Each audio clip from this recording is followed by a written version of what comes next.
only needing one thing. Don't need the jewels and the pearls and all the things in between. I need a lot of your time, and I be needing attention. Need that next level love, boy, you know I'm feeling ascension. I'm feeling ascension. I see what we're missing. Put some clothes on, baby, can we go to a dinner?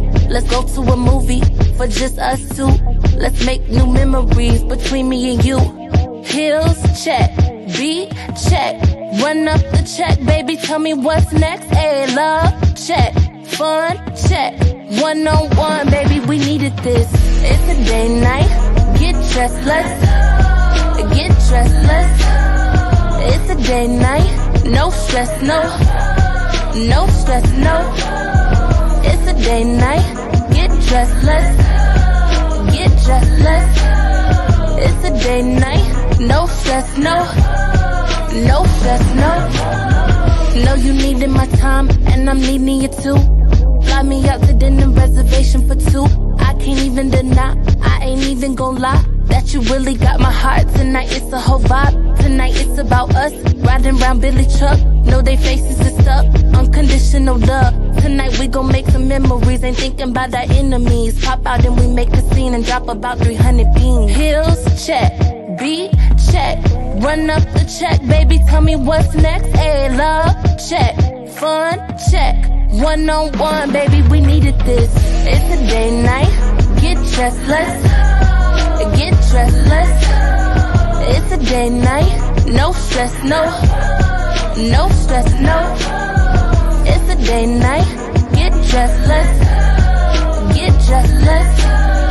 It's a day night. No stress, no. No stress, no.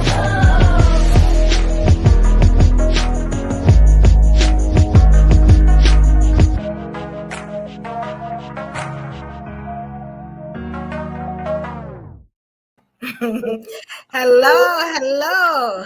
Let me just turn on this camera really quickly. Okay. Okay. Can y'all hear me? Yes. Yes. Okay. I just happened to lose the whole screen. I'm not sure what happened, but I can still talk because I'm professional till I get it back. Welcome to the Live Ladies Podcast.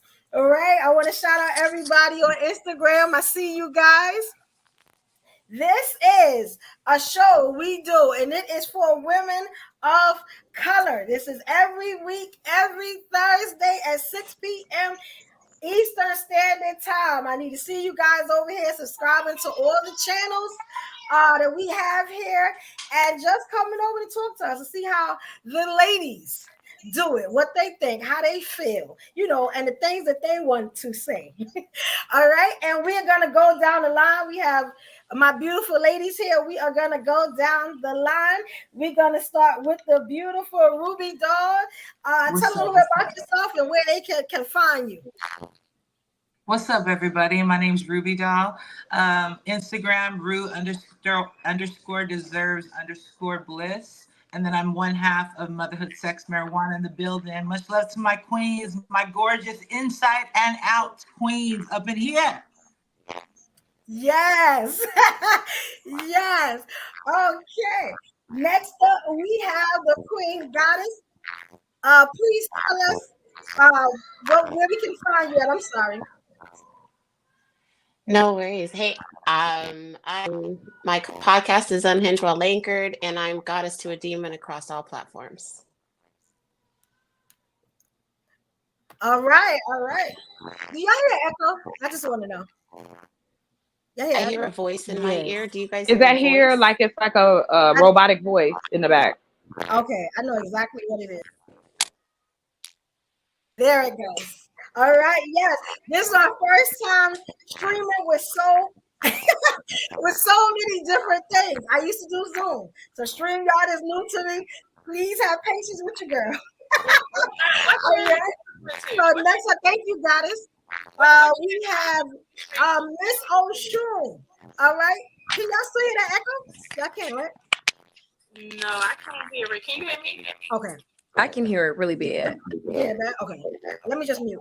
Yeah, I got you. Okay. Can you hear me? It's not you, Brooklyn.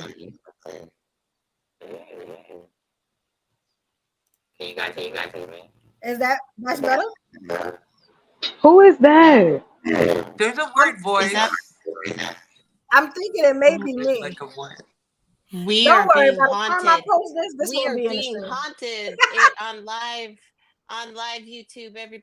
The first ever Haunted Ladies Night, hosted by Evolution Brooklyn. You know, we are gonna get it off right.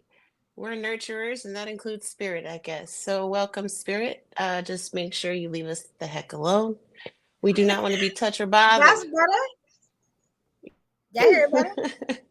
You know what it is? I'm hearing two different things. That's what it is. So I just got to turn one of them down. Okay, So yeah. I'm gonna I can mute on both of them. Okay. Yeah, I was gonna ask which platform were you streaming to? I'm also on Instagram too. On Instagram. So too. maybe that may be the problem. Okay, yeah, I that's happened to me as well before. Yeah, if you would have to somehow mute both of them so that they won't interact with one another. But I don't know if that would work. But listen, take it with a grain of salt. There's no sound. Page, they won't even see this. Oh, yeah, there's no sound. There's so you fixed it. You're good. It's better now. Yeah, whatever you did worked.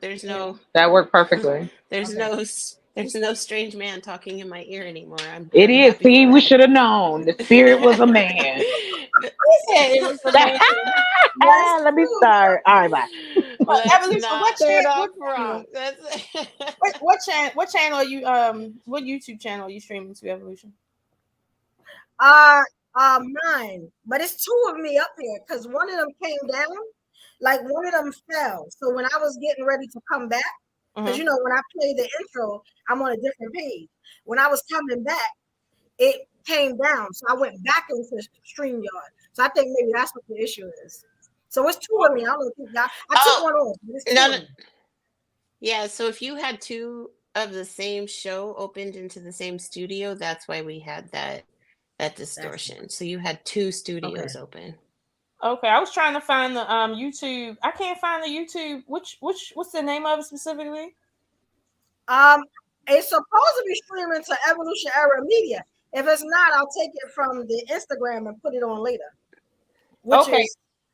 But it's streaming to yours, right, Chocolate? Oh yeah, I got it streaming to mine right now. My sister just checked for me. It's streaming. It can only stream to one YouTube page. So okay, so I'll have her send it to me. Everybody, you can, so if you're going once you said yes, all can stream. All of us can. We can all stream to our channels. Right. Whatever we signed into for YouTube, to like if it's Zoom, if it's Instagram, if it's wherever you want it to go, we all can share it. So mine is sharing right now. My sister just showed me. So I'm taking your link. I'm gonna put it back here, the link to the show we on right now, so that if you wanted to, share that. But I'm sharing it in my channel. So that's what's happening. On my page, but I can't see it. I know we still on Instagram though. So right, I can't see it on YouTube. I don't know why. YouTube? I can't see it on YouTube. But you can see it on yours, right, Chocolate? Yeah, it's on YouTube. Go under to my. If you go to my channel, you can see us on there, and then so. Evolution. So I just have to get it from you later. Right hand, at the top right hand side of your screen, where you see the drop down, you'll be able to see where you're streaming to. If you didn't set up the stream key, then that's fine. You're still going to record it to your studio, so you'll still be able to. And I just put it on later to YouTube. Yes, that's good. We don't have to panic. I'm gonna cut all this stuff out. So if you guys are on your desktop, laptop, or whatever, you guys can stream it out, and then we can share your links so everybody has access to get in through that way.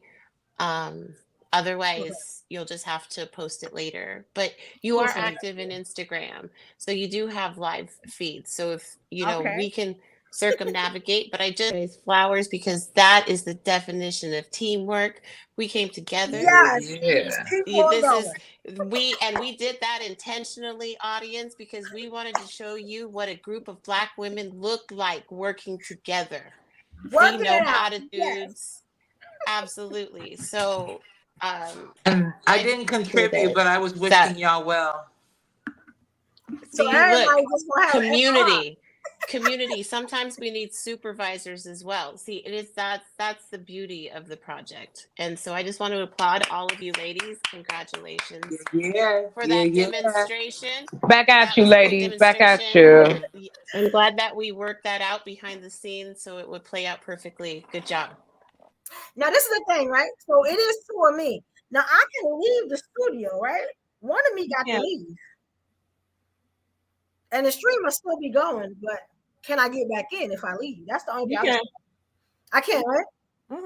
Because this person got to leave right here.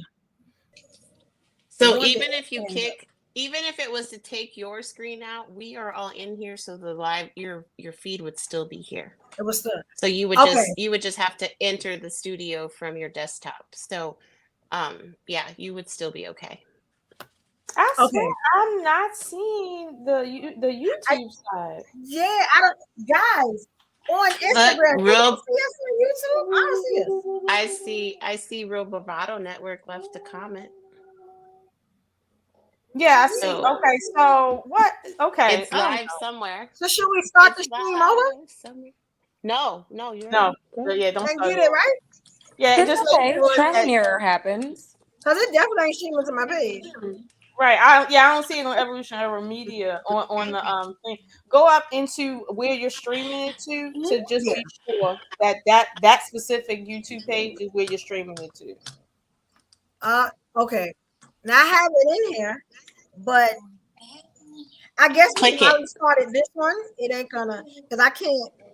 It says scheduled, so I guess it never took it. Oh, click it. So if you go into you're in the studio.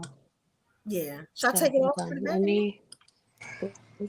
And I know you guys are problem solving right now, but this is my first time ever streaming this way. So how does this work? When I tell you, I've done shows before. I never had this problem. Now, if you just press stream this to your audience, it's just on your page automatically live, like in the video section. Oh wow. Yeah, it people just see that it's live, and soon as she hit in live, it'll just go straight to videos for you, not your live videos. It's just magically appears like that. I better make a real page then. That's kind of cool. I want you to do me a favor. Listen, you in StreamYard, right? You looking right at the screen, right? Evolution. Can you hear me okay? Yeah, I can hear you. It's okay, live. so but I went to the thing. It's live, but I can't see it on the page. But that's what I'm saying. It'll go straight to it. Right, it's gonna record, but you already have I just went to your page, and it's saying it's scheduled for me at 5:15. So. Right, so you'll have to. I'm gonna tell you exactly what to do because this has happened to me. Go back out, come out of the studio. And you got to go into the studio. That you probably got two things going on because you got one that's saying 5:15 and then you live with us. But it's streaming though. It's streaming to my channel, so I don't know. Yeah, it could be streaming to your channel, but not her channel. Okay. Well, at least if anything, if you don't have it, it'll be here, and I can give it to you. So. We good to go. You got to back up. Yeah, you got it. Let's go. Let's go. Let me stream it over there on Game of Thrones. All right. So hopefully y'all people come in, but whoever from Instagram, hopefully they come in with. All right. So I just want to make sure everybody shout out their channels and their information and everything. So who was next? What's all shooting? Did you get to shout out your channel? Yes, I was next. So yes, I am Miss Oshun. My actual name is Lola. My nickname is Oshun. I go by Miss Oshun, and you can find me on social media at Miss Oshun Possible. And I have a couple other YouTube channels, The Love Experience on YouTube, and Game of Dragons also on YouTube. So those are not on Instagram. People keep looking for those on Instagram. They're not. It's just Miss Oshun Possible on Instagram. I know that's kind of weird, but that's me. Those two platforms are about totally different things, but they're my passion. So at least my online conversation passion. I got other passions too. So those are in this physical life. But yeah, I'm happy to be here. I feel rested today, so they might get me in my Femi, but we'll see. Yes. Yes. And as we keep going, I just want to shout out some people on Instagram. I see you guys. Moms Be Fit. It's a couple Slim Daddy Mine. There's so many people. I just want to shout out King After Dark, Thickum Star, Laugh Now Network, Harry Hagen. I just want to make sure I shout you guys out. Also, Miss Asia Hawkins. I love you guys. Thank y'all. Rest up. Thank y'all for the support. I appreciate I just want you to know that you just stressed us out for no reason, because it's active on your page, my girl. It is. Why can you see it? What page is that? Evolution Era Media. The YouTube page? I can't. That's where we wanted it to go, right? Maybe I need to come out because it wasn't showing for me. Like maybe it's, I don't know. I love you, ladies. Yeah, I'm saying it. Oh wait, hold on. Like now I see it. Oh my goodness, this is weird. I still don't see it, and it's still. I see it. I see it. It's on your page, but I see it. It's. I just want to say that Evolution, you wouldn't need to see it. You're the host in the studio. It's all coming to you. It's all coming to you. You don't need, it's all coming to you. Do y'all hear echo, Mom? Y'all still hear echo? No. Okay. Because it's two of me. Now, in the event, you know what I'm saying? If I had to have my way, I would love two of me. But that's a little. Right. No, you good to go. You good to go. I muted one, but the other one is still here. Next up, who we have next? I just want to make sure because y'all keep moving around. Okay, so I tell you, Stephanie, are you here, Stephanie? I want you to. Yeah, I'm here. I'm trying to keep up with you guys.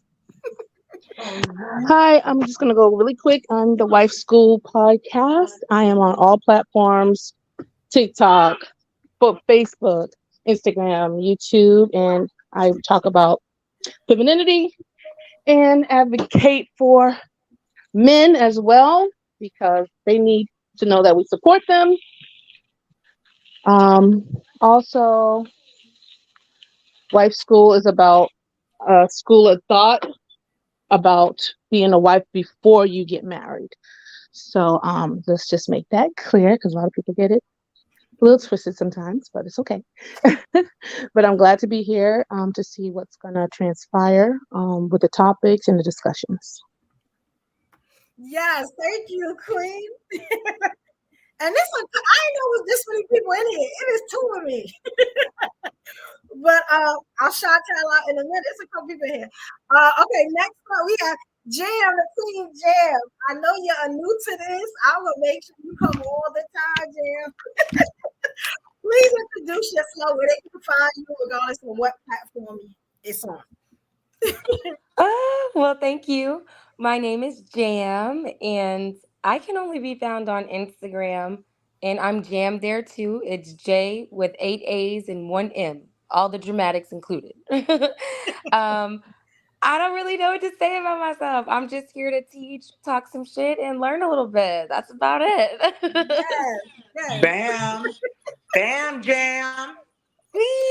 Thank you for the welcome, ladies. All right. And last but not least, we have the Queen Chocolate Earth. Please tell her who you are and where we can find you, Queen. Chocolate, you still here, Queen?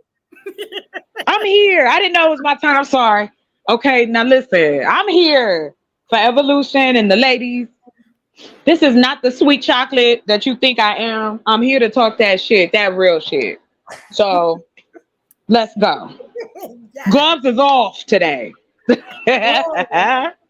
love, ladies. Let's do this. I'm excited. I'm excited and I'm honored because I know how hard it is out here as a Black woman being a content creator, especially in a Black space. It's hard. So I commend all of you for following what you like, what you're passionate about, and not letting anyone, male or female, tell you who you are. So that's why I'm here. Let's go. Love it. I love it.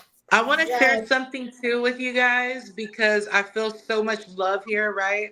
You can't deny it. But I just want to share something. Praise to the Black woman, for real, for real. My ancestors, the whole world was Black at one point, okay? But what I think I need to remember as well in this shared experience, that there's some things that I did not experience that my sisters have gone through. And so I never want to take away from that experience, and I want to give them all their flowers. So when they're talking Black women, I'm talking about all of you guys on here, and I love you deeply. I mean that. And it's not weird because if motherfuckers can say they hate or H-word somebody, I can love you for no reason. Right. I respect that. Come on. Yes. I'm sorry, but yes. If you can do bad, you can do good. If you can be an asshole, you can be decent. Stop pretending like we can't go on the other side, like nobody lives in a peaceful, pleasant life. Like, okay, we ain't started yet. I'm sorry. Go ahead. Nah, you're on fire. I love this. I love this. Now, this is the point of the show where what we do, and I hope I'm not too out. What we do is we've had like predetermined topics already, right? So what I've been doing for the last 2 to 3 shows is I just picked one that we talked about when we had like the first meeting when we sat, we just talked to each other, and we just wanted to talk about what Black women wanted to talk about, what they thought about certain things, wanted to address, when they wanted to put out to the world, right? So this is what I love doing this. Okay. And this was one of the topics. Here we go. We are talking about tonight. Side chicks, boyfriend number 2s. I know y'all know what that is. And trauma bonding. Now, this came up in a couple of different ways, and even myself, I have a crazy story about this, right? And what I wanted to do, I guess, just starting it out, because I had people sending me clips and stuff. One of the clips was really interesting. I'm gonna get that on soon. I want to ask you, ladies, like before I give the trauma bonding, the definition. What is trauma bonding to you, ladies? Whoever wants to start. Well, just to kick it off, trauma bonding is basically what we have in common, what our relationship is based on, is the traumas that we've been through. And people do that all the time. You have, people who have been abused or treated badly or whatever the case may be. Another person can be in the same situation and y'all bond over that. It happens all the time. It happens when there's deaths or relationships or something tragic happens. You usually end up trauma bonding with somebody. And then, and then that may be used in a positive or negative way, but unfortunately it's more negative than positive because you realize there's nothing else between y'all, or you realize that they're using the trauma bond to keep you with them. So there you go. An example of that would be why they make the rule in AA that you're not supposed to date each other. You're meeting in the space that's supposed to be, it's great it example. Would just be a volatile situation. So yeah, thank you. I get it. Okay. Now that was good. Now, if anybody else, because I'm going to ask you another question, right? If anybody else want to go, just let me know. Just jump on out there. What does trauma bonding mean as a Black woman? Like, does it have a significant part? I think with trauma bonding as a Black woman, I think that just in my personal opinion, it's just getting comfortable with the things that may excuse your behavior. Like if you've had a bad instance in life, you can relate to another person or people that have had those same things, but rather than encouraging or finding solutions on how we can come out of the bonding is solely just the trauma that we've been through. Okay, I like that. Y'all are killing this. Okay, there's some questions I want to ask, right? Because y'all killed it. Y'all kind of just ask away, sis. Ask away.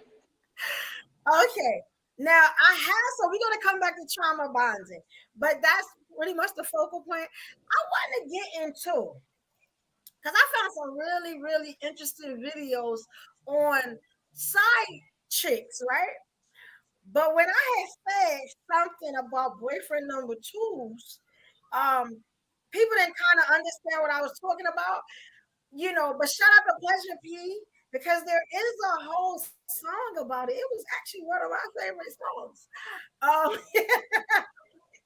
And it's like having a pair and a spare. That's what my grandmother told me. You don't settle with one. You ain't married. You need at least 3 on deck. I'm just saying. I think that's what you mean. I'm just saying that. Yeah. I don't believe in either concept. I think that unless you have that kind of arrangement, there's an integrity issue, and then there's a conflict for me. So the basic principle, it creates secrets, which is a lie, and I don't do lies. That's just like it's either a conversation or just no. There's no, for once, I have a black and white area. Oh my gosh, I'm so proud of myself. I believe the way you start something is the way it probably might end. So if you have this roster to start, you're going to have that same roster when it ends. It's like, are you all in, or are you 1 foot or 1 foot out? So I believe that you should try to, as best as possible, narrow down your choice. I would disagree with, because that means that I'm already predetermined to accept that there's growth. And if I meet somebody that has a roster and, we've moved through a commitment, that roster would fall away. I would never just I'm assume talking it about was the still woman. there. I'm not talking about a man. I'm talking about you. She said have a pair and a pair. I'm talking about the woman, not the man. I'm saying that. And yeah, I get exactly what you ladies are saying. And don't get me wrong. I think that monogamy is fantastic. If you find somebody you want to be with, I have attention deficit syndrome. So that means I got to have different men to keep my mind busy. No, I'm just playing. Oh my word. That's all I'm going to use that. I'm going to use that next time. If I get caught, if I get caught, I'll just say, baby, I have a short attention span. I love you. I'm not cheating. Right. I'm not cheating. Distracted. I'm not cheating. He's just my distracted man. That's all. That's all. He keep me undistracted. Okay, this ain't gonna work. That's relationship is over. I'm just gonna say. Okay, go ahead. I'm sorry. Your stuff will be outside when you got home. No worries. Oh, listen, hold on. Here we go. So you talk about it's the woman. Girl, listen, I believe in Uber and Lyft. You ain't got to drive over here, baby. I'm going to send you right back home. That way, ain't no excuses about what's wrong with your car. You good. Go. Goodbye. Take care. I love you. Sometimes it is. Express. Yes. Or their own. Yes. There you go. That's just a point of view. I'm not saying it's right or wrong. I'm just saying how I was raised is different. And plus, when you have a short attention span, men got short attention spans too. So how that's gonna work? Yeah. That's not gonna work. So that's why I need more than one. No, I'm just like, okay, let me Oh quit my before I get in gosh. trouble. She'd be like, wait, who's watching? You know, knowing it's on multiple platforms. Now, you know what I'm gonna ask, right? Because I'm gonna fix this audio issue, so I'm gonna drop down for a minute. But what I want to do is I want to ask the first brave woman, do you have like a side dude story, or maybe where you got caught or you got embarrassed or you handled it like a G? You know, anyone got a story or anything? I got a couple, but until I fix my audio issue, I you know sure I do. want to make sure y'all good. Go ahead. I would like to. Yeah. Mm-hmm. I'd share it. Long story short, this is when I was not polyamorous by any means. I was actually in a very seriously monogamous relationship. And so, long story short, once I found out that he had a situation, I didn't get mad. I didn't retaliate by any means. I just pretty much made it known to a couple of people that, it was on.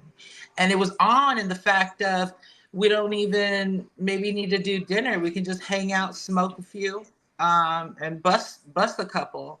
And so, anywho, Oh my. I did start dating somebody that I Ruby, met you my online. best friend. I think you are awesome. Thank you for saying that. Bye bye.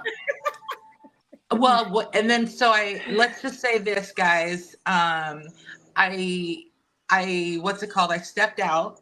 I started dating this handsome man who I was just like, oh my gosh, he's amazing, right? And he pretty much became that boyfriend, and he pretty much introduced me into, I guess, into like more of a polysexual lifestyle, because it was just that, and so I really respected him, and he helped me to open up my body to myself, because I had forgotten who I was in that marriage. I was so deeply depressed, and I was faking it for my children. And I was just lying to myself. So it feels so good to be in a different space. Okay, and let me say something. I like that. Thank you, Ruby.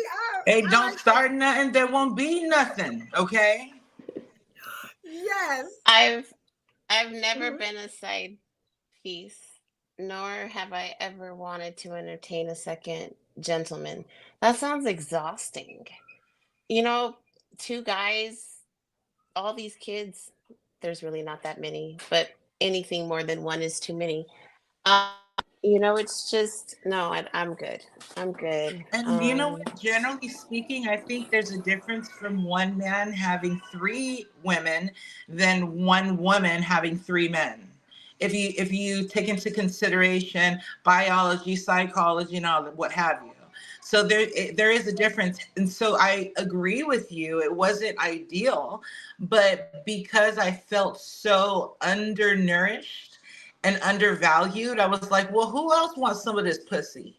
You know what I'm saying? You can't be the only one not touching this gourmet meal. I love you, I Ruby. know that's right, Ruby. Where you getting it from if you ain't getting it from here, sir? I got you. I'm with you, Yeah. sis. 100%.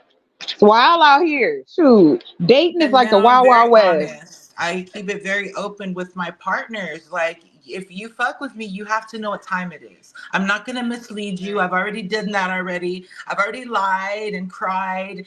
And I'm probably the most least jealous person that I've ever seen over my own evolution. Shout out to Evolution. I love you, girl. Yes. I'm gonna be honest. I'm all into the like starting lineup. Um, but I'm so jealous. It's so amazing that I was able to do 11 years of poly. Cause I don't know. I think it's the Leo in me though. Cause I am like a diehard Leo. And Yeah, I don't. If it's, I feel like it's mine. It's mine. Yeah. Now, if I share it with you, then that's something. But as far as like the going ahead and trying to take it and all that, I'm funny on that, and I turn into a whole lioness when it come to mine, you know, and that could be a flaw. I have a similar concept. I definitely do not like to share. I'm adaptable though, right? Because sometimes situations change, mindsets change. So I leave myself open to the possibility of a conversation. Not that I would really want that to be something that happened. I just now realize that having the conversation doesn't mean it's going to happen. So I'm open to it now. I get it. I definitely get it. I definitely get it. But And we got some people in make the sure comments shouting us I out. don't share. I don't share. So that's why I led with that. I don't share. You know. Yeah, I'm kind of the same. Selfishness first. Selfishness first, rationalization later. But I'm a work Unless in I'm there to progress. watch. Baha. I'm gonna pass on that. I love it. That is just so funny. I I would like to add though too, because I was running my mouth, so I'll tell the story. I was not sleeping with any of the men I was with at the time. I was dating like about I want to say about 3, 4 dudes at the same time. Huh? Yeah. So, well, one liked music, one liked sports. The other one was into like, let's go to the museum and all that. And then I had my hood friend who used to come over and we was sitting smoking chill. I am very honest about the fact that if I'm single, I'm single. If I'm with you, I'm with you. Now, in your mind, if you decide I'm your only one, I'm gonna tell you right now that's a bad look. You shouldn't even do that. So what ended up happening was this: somebody got jealous. So I used to go out. When it was fun to do. I used to go out and go dancing. I love to dance. So I would go out all weekend. You have a little social group you run into. Mm. So I had brought one of my friends with me, and they was like, "Wait a minute, who is this?" And I was like, "What you mean? Who is this? This is my friend." And she was like, "Well, what about dude from Thursday?" And dude looked at me like, "Oh, you got a boyfriend?" I said, "No, he my friend." Yeah, I kicked it with him that day. Like what? So my relationships, I have a tendency to be. I guess I've been accused by other men that I treat them like men treat women. And I said, well, maybe y'all should stop treating women that way. That's not gonna happen. You know that. Right, exactly. So look like there's a problem. So and that was because again, my mom, she encouraged me to date. She said, find out who you are first. Don't settle with nobody. Don't do that. Don't do that to them. Don't do it to yourself. Okay. You find somebody that you love and you care for, fine. They love you and care for you too. But anyway, so long story short, he was there. My other friend showed up and they was like, they had never met. So I just introduced them to each other. I was like, hey, that's my boy. That's my boy. Hey, how y'all doing? We all set up and got drunk. I don't see why we pretend like that kind of stuff don't go on.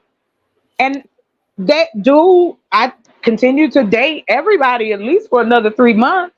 So wait, or were you? It's just so I'm clear, because I was in and out having issues. Nah, you good, sis. Were you having sexual relations of any degree?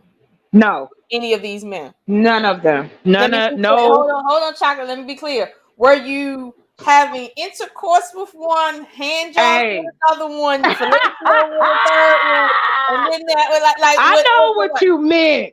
I knew what you meant, and it is a no. It's a no to all of it. Yeah, okay. No, I say that up the gate. All right. Now let me ask my question. Yes. Were you benefiting financially from any of these men as if you were their girl? Mm-hmm. No, I was not. I had for the dates. Why not? Why wouldn't I benefit from the date? they ask me out. That's the benefit. But I'm saying, like, a man equates his money with his time.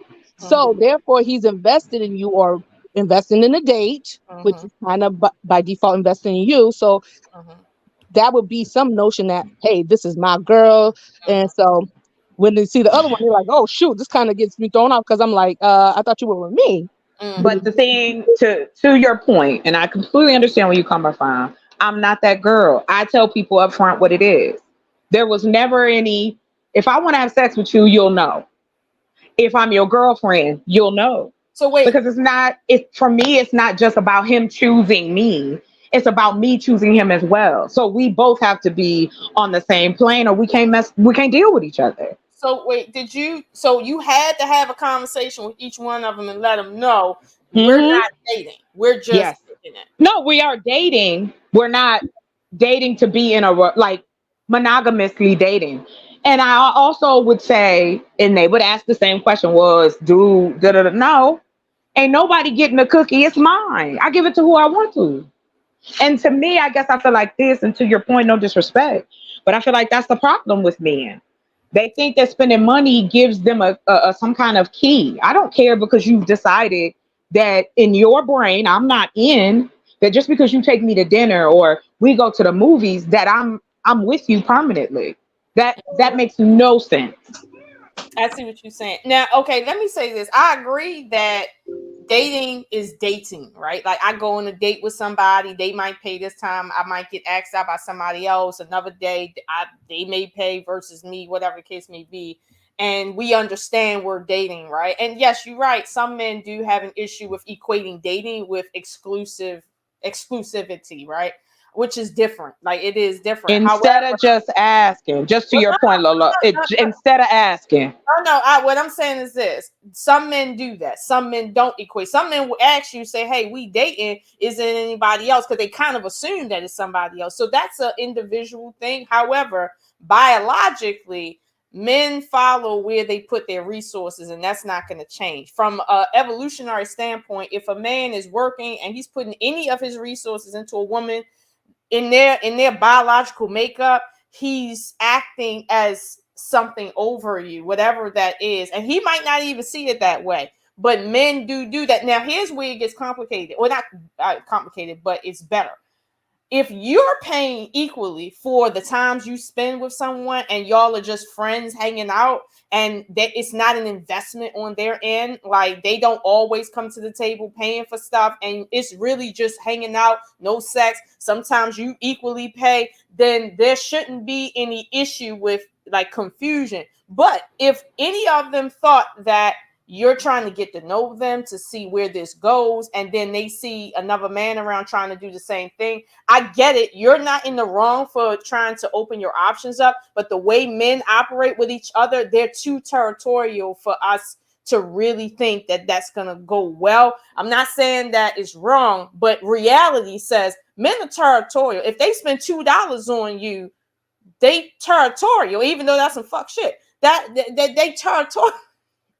And you know what? And to your point, I completely agree and understand. That's why, for me, I understand based on my experiences with men and the things I've learned. My father, the whole nine, grandfather, the whole nine. Mm-hmm. So for me, in almost like studying men, is the fact that I have learned that being blunt and truthful causes me more problems than telling a lie. So I would rather just deal with the problems. You don't like me, you want to call me out my name, do whatever you want to do. Now I'm going to tell y'all this. I have never cheated on anyone. Meaning I ain't never slept with a dude while I'm in a relationship with another dude. That don't work for me. I know. If I want to, sex to me is fine dining. So if I think you're gonna waste my time, I'm not gonna give it to you. It's the truth. Like I'm sorry. I feel the same way about my time. No, you're not fine. even just my body. Yeah, like here's what I say to both of you ladies. I get, and I don't think what you're saying to me it doesn't make me feel like I did something wrong. Mm-hmm. I'm just bringing a different perspective or a different walk of life. right? So absolutely. my own thing is definitely... right, and like I said, and no diss to anybody else's lifestyle, but they were company. They hung up. I had male friends the majority of my life. Like, they come to the house, we kick it, and listen, it wasn't me. Like, I wasn't trying to make nobody stay. It was more or less like, let's hang out, let's have a good time. Here's what we're doing. If you don't like the way I get down, you are welcome to leave. And it has nothing to do with, oh, I don't have any respect for you as a person or a man. It's the fact that I'm telling you the truth. You're not gonna like it. You may like it, you may not, but you can't pretend that you're going to be with me just because you want to stop me from hanging out with other males. And see, that is why I kind of ease back and would be like, we cool. Because like you said, men are territorial. Well, so am I. And you're not going to tell me I got to get rid of my friend because you done decided that he make you feel insecure. He's been my friend. Like, why do we... But we'll get there later. I ain't going to go that far. But I'm just saying, me personally, dating for me is dating. We're going out on a date. We don't have to have sex because we went out on a date. And I can you know what I mean? I don't. Yeah.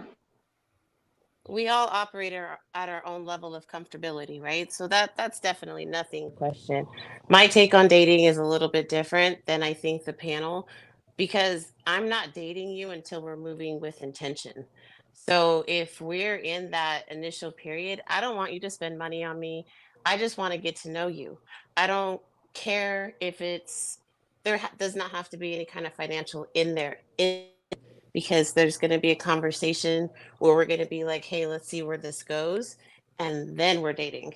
Dating multiple people, not my bag. It sounds icky for me. I don't care how that sounds. I am definitely walking in an energy now that the next person I see is my husband. There's no right. I'm with you, sis. No extra. Oh yeah, I'm with Goddess on that one. The whole actually dating multiple people thing. Listen, I'm not trying to remember what I said to one versus another one. I ain't trying to remember which one I used the condom with, which one I didn't, which one saw that shirt but not this shirt and these panties. Listen, I don't got it. Okay, I just one man to deal with and put up with, and that's it. I can't juggle, like, because I just don't feel like I don't want to. I'm tired. Like, I don't like it. So I just feel like I went through all these relationships and it was training. I became better through each relationship, and now I have the opportunity to put all of the knowledge to good use into the right person. So maybe it's just the way that I've chosen to look at life. I'm ready. I got a few more things to do. I'm not ready. So let me not lie. But you are, sweetheart. But this is what I'm saying, and I want to say it back to you. I give you mad compliment, right? I've listened. You be in the chat, you be dropping info. I be watching, and so I respect it. Mm-hmm. My mother only was with one man. She married him. She was with him forever. That they're both passed on, but she was with him. Sexually only with one man? Yeah, my mother was only with him. The sound of only with my father is what's wrong with the youth today. No, I'm just playing. Well, you know what? I guess I look at it, the reason you hear that in my voice is because my father didn't deserve it. And I'm just keeping it 100. He didn't. He cheated on my mother. He married on my mother. He had children on my mom, and I think I know it has a lot to do why I'm not trying to place my feet and commit. Okay. Because you get where I'm going? Because it was like, I saw, a lot of women like this. My grandmother, same way. Yeah. My grandmother stayed with they stayed together. Oh, they did together for 50 years. That's amazing. No, it's not. If you don't, you know what I'm saying? If you don't come to the place where you don't even like each other, I don't want that. And you know what? You know what, Chocolate? I think a lot of us deal with our relationships from what we've seen in our Of course. Yes. I know for me, my mother was like a horrible wife, and she was very disloyal, and she did very disloyal things. So when I grew up, I was hyper loyal to the point it backfired on me because to your detriment. Yeah.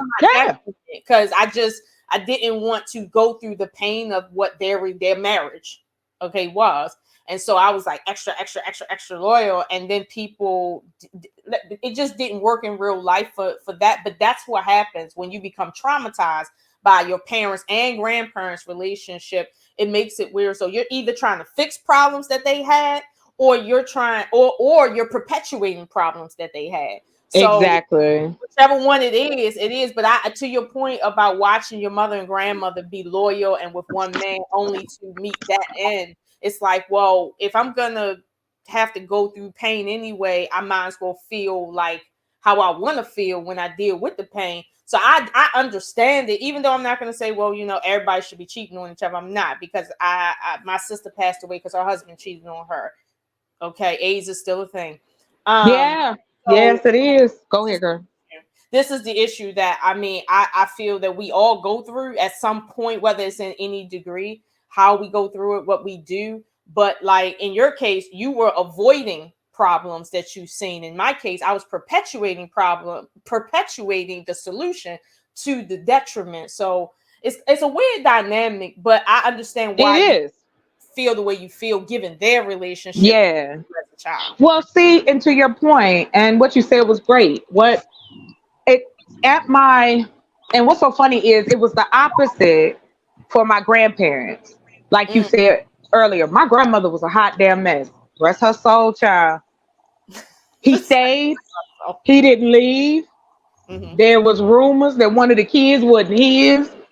All kinds of stuff, right? They stayed together, stayed in the house. This man worked 2 jobs. My grandfather worked for GM, and he ran a laundry business, I think. And yeah, it was laundry, because he had stopped. He had retired by the time I was old enough, but she wasn't. She talked to him like he was trash. The shit she would say to him would be like, "Why are you talking to him like that in front of us?" Right. You know what I mean? Right. And so that was one part of it. And like I said, my aunt shot my uncle. She shot him. My grandmother shot my grandfather. They still together. My grandmother my grandmother shot my grandfather, and they stayed together a few more years. I don't know. I don't know. Lola, wait a minute. Where did y'all raise? Where was you born?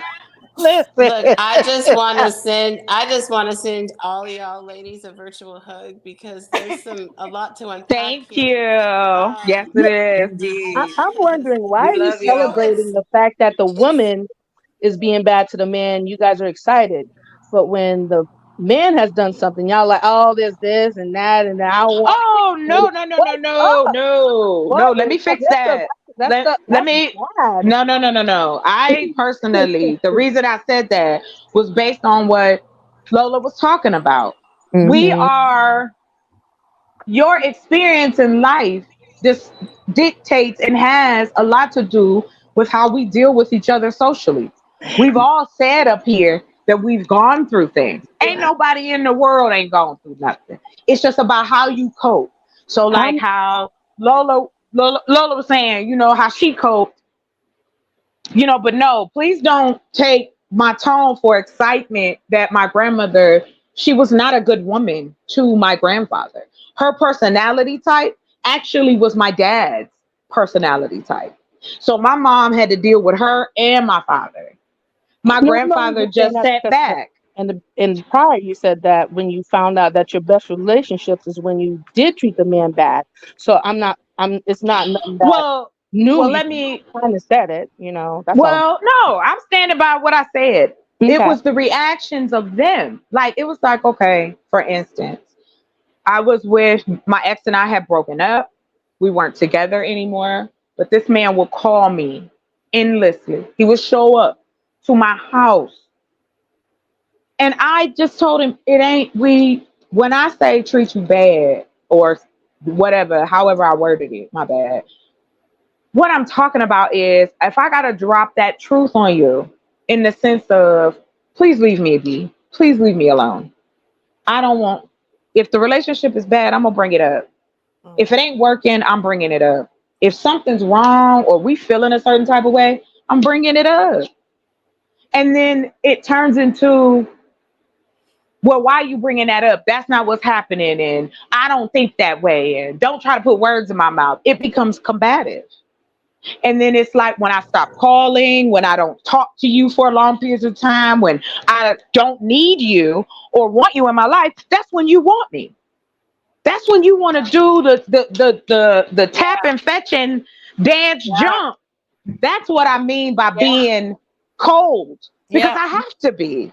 But if you were to get into a marriage, right? If you were to get into a marriage, are you still going to carry out these same types of behaviors? Because that's really, it's not balanced.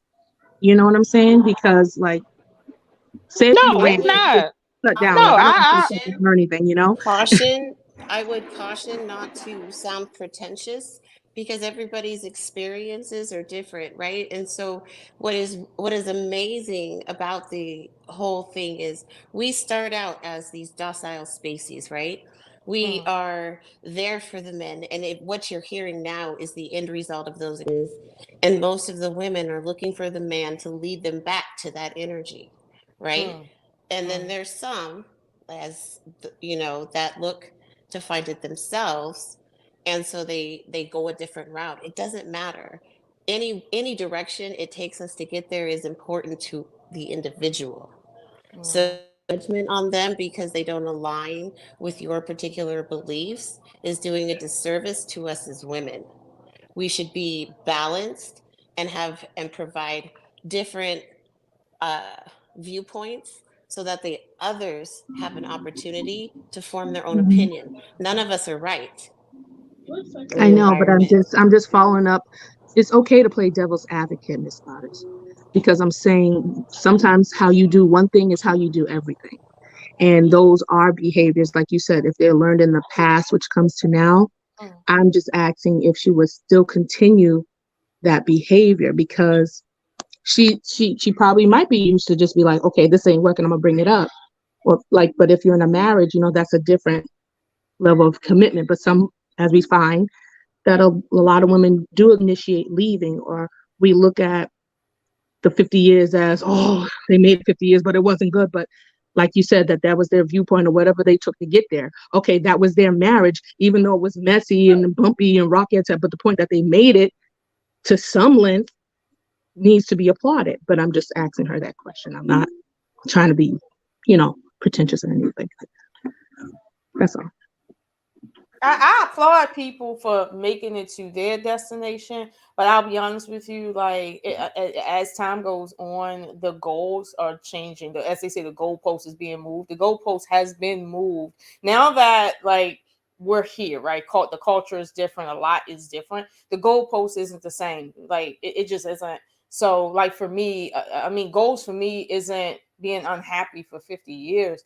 Like that's not the goals for me to say, hey, to some person, I made it 50 years. Like that's just not the goal for me. And I'll be honest with you, in wife school, I do understand that there are some women that are operating in marriages as if they're boyfriend, girlfriend, and on that, you know, dating thing. Like there are some women that are really immature like that. But my question is, how did they get married in that level of immaturity? Now we're in a different conversation. But to the point about this energy that Chocolate is talking about, I've even noticed that when you treat men like they're not important to you, they are very poignant. They get responsive. They get more responsive. It's almost like when you treat them like they're not a thing, and they know other men are around, they tend to be on their better behavior, versus when you treat them like you're everything I'm trying to invest in. I am here with you. You're the only thing I see, and nothing's going to come in between that.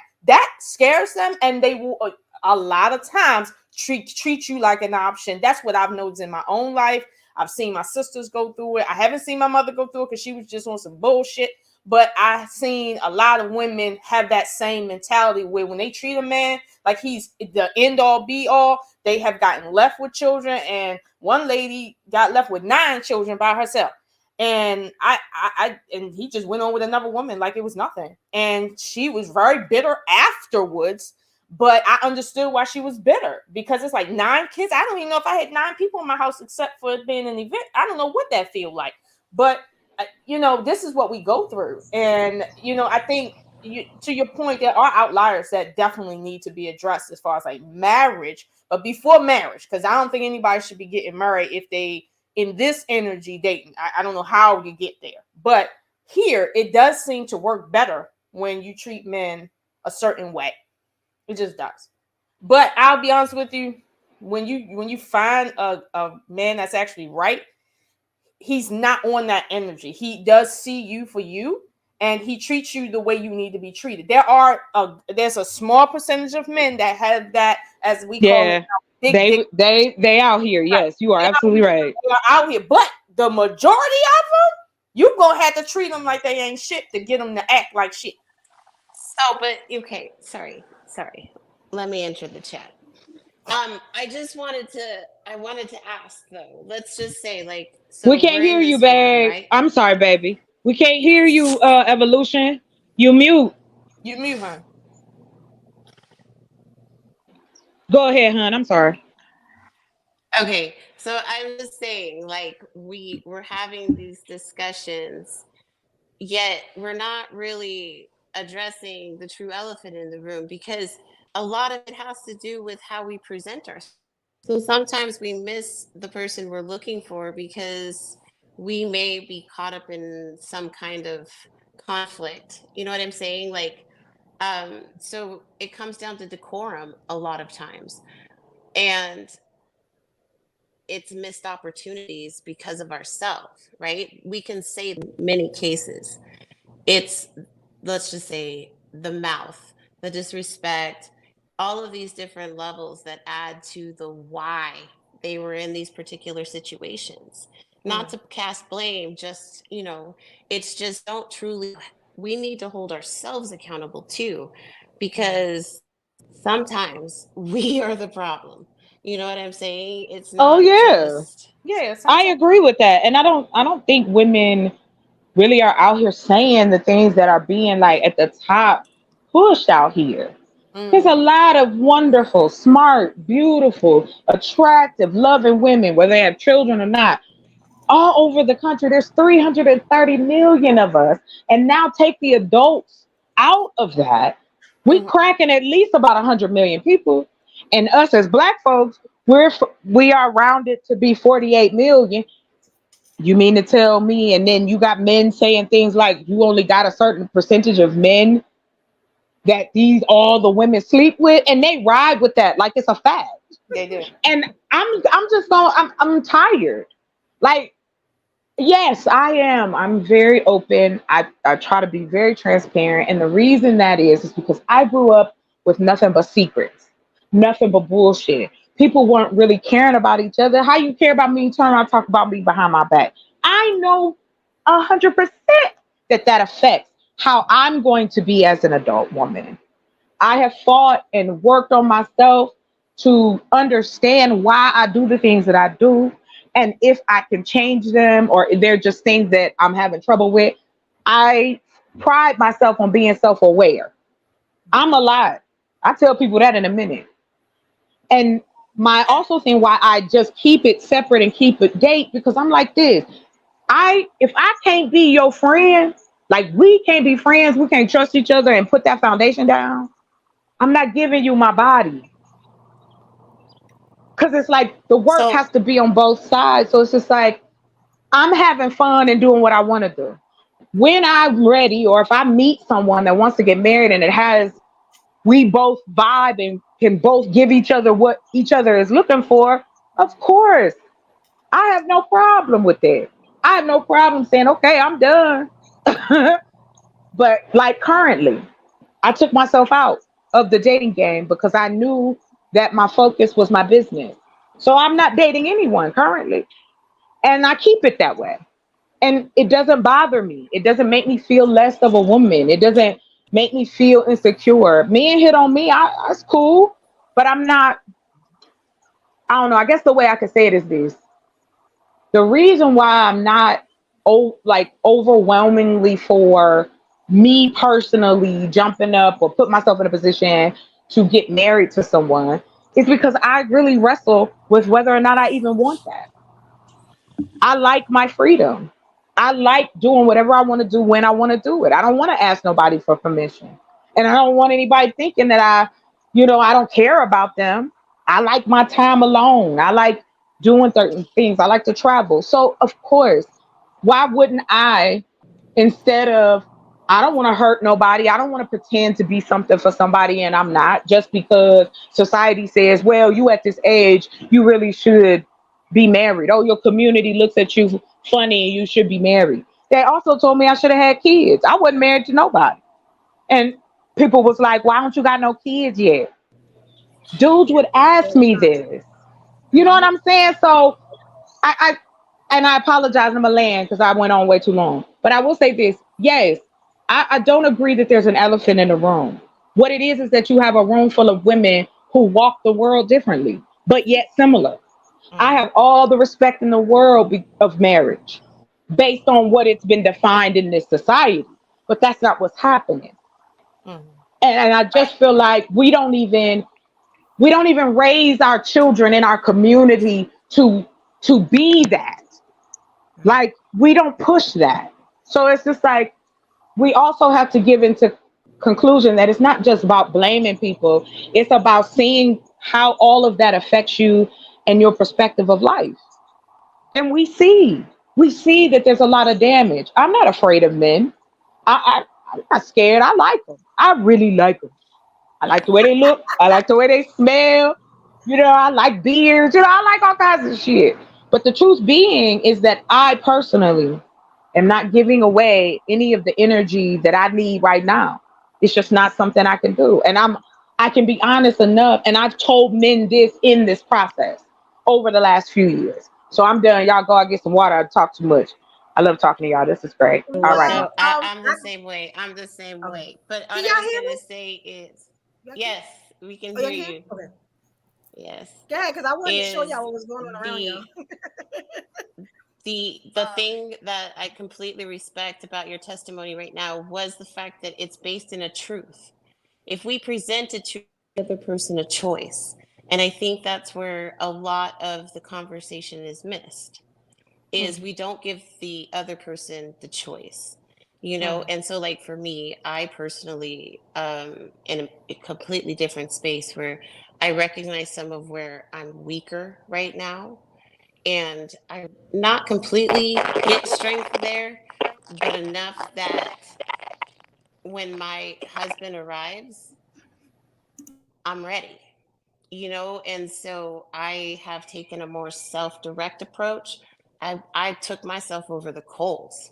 I held myself responsible for everything, and did my penance, because that's some traumatic stuff. So I feel like I fought to get back to that energy that a lot of women, as you share we hear in the stories, are trying to get to. So I just really appreciate the different love. I also talk very colorful, it seems, but it's just I appreciate it. Sorry. No, y'all were doing. Nah, you could say. How beautiful is that? Wait a minute. So you are. Say it again. That you are the lady with the school, right? That's under your name. Yeah, she went. That's that. Okay. I was like, wait a minute. All I saw was a picture, and I was like, wait, did somebody new come up here? Girl, you look good. Okay, kill them with it. All right, go ahead. Yes, I'm new. I'm goofy. Yes, I'm new.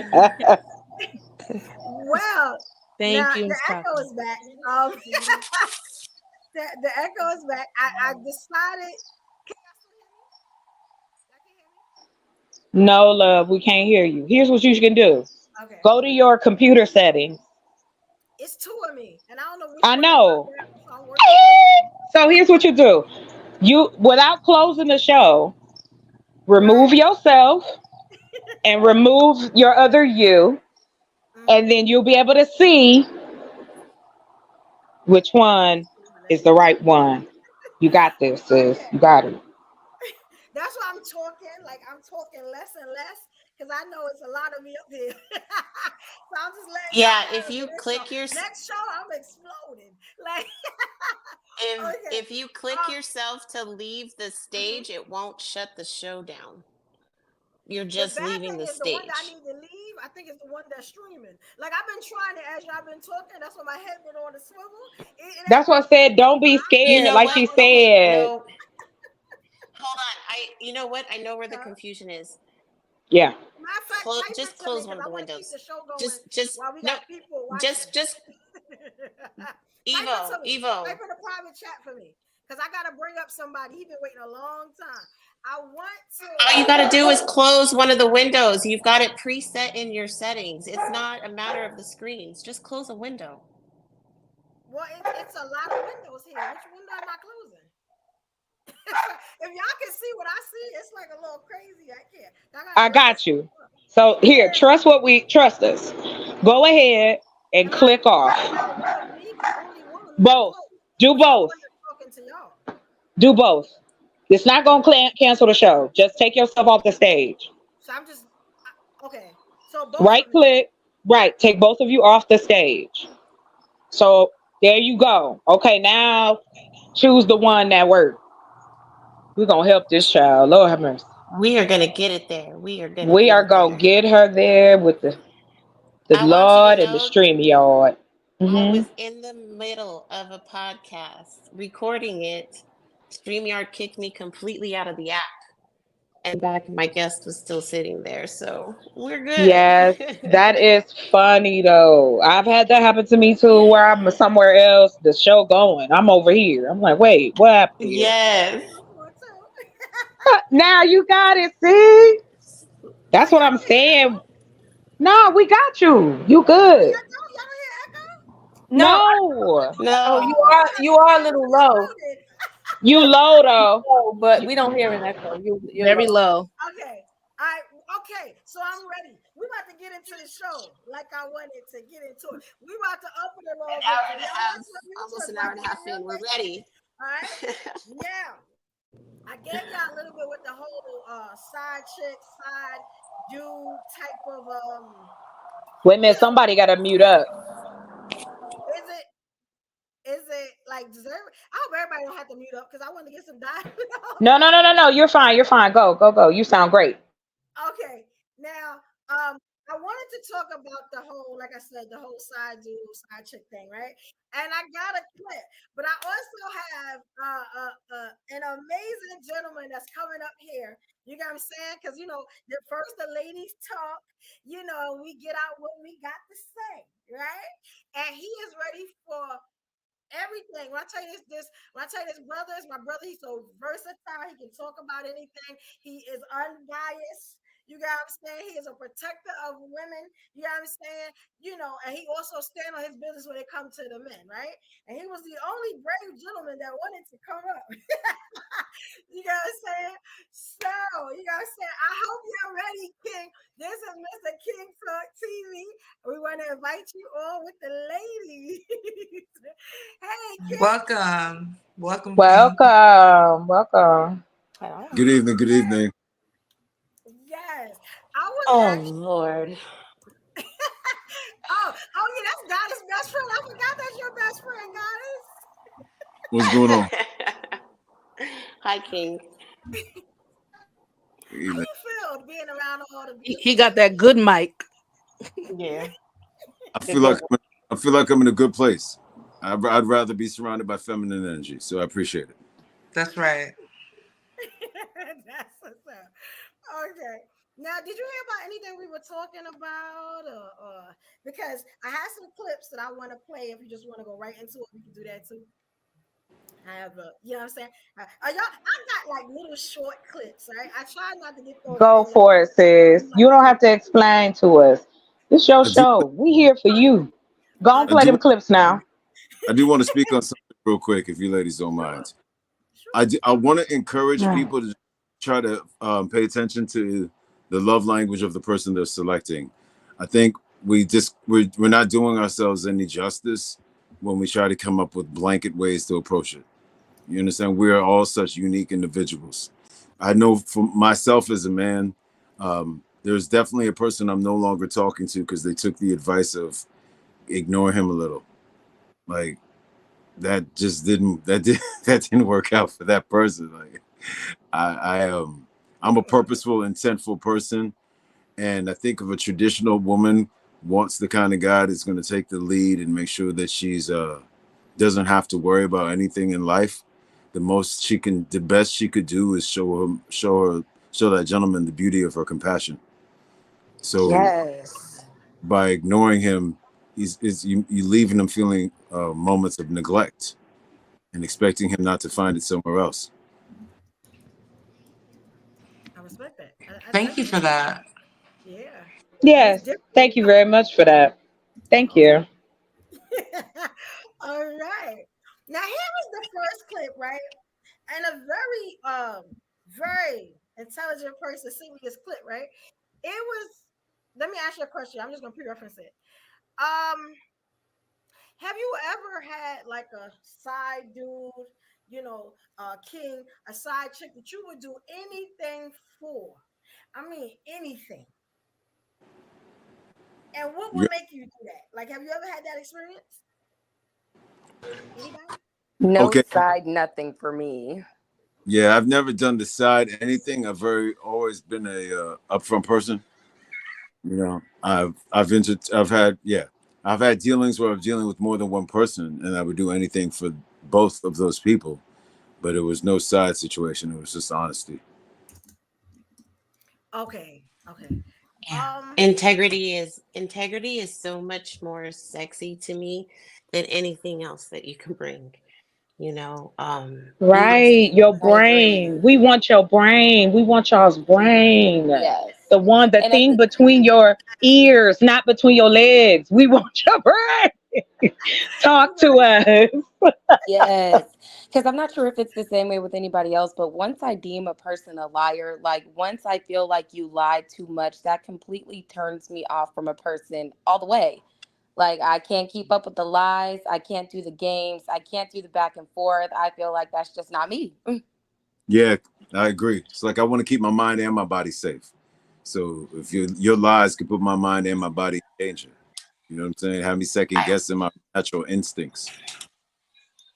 I agree fully. I wish I could be definitely. And that's because that could be situational. I mean that I would have to address that on a situational basis.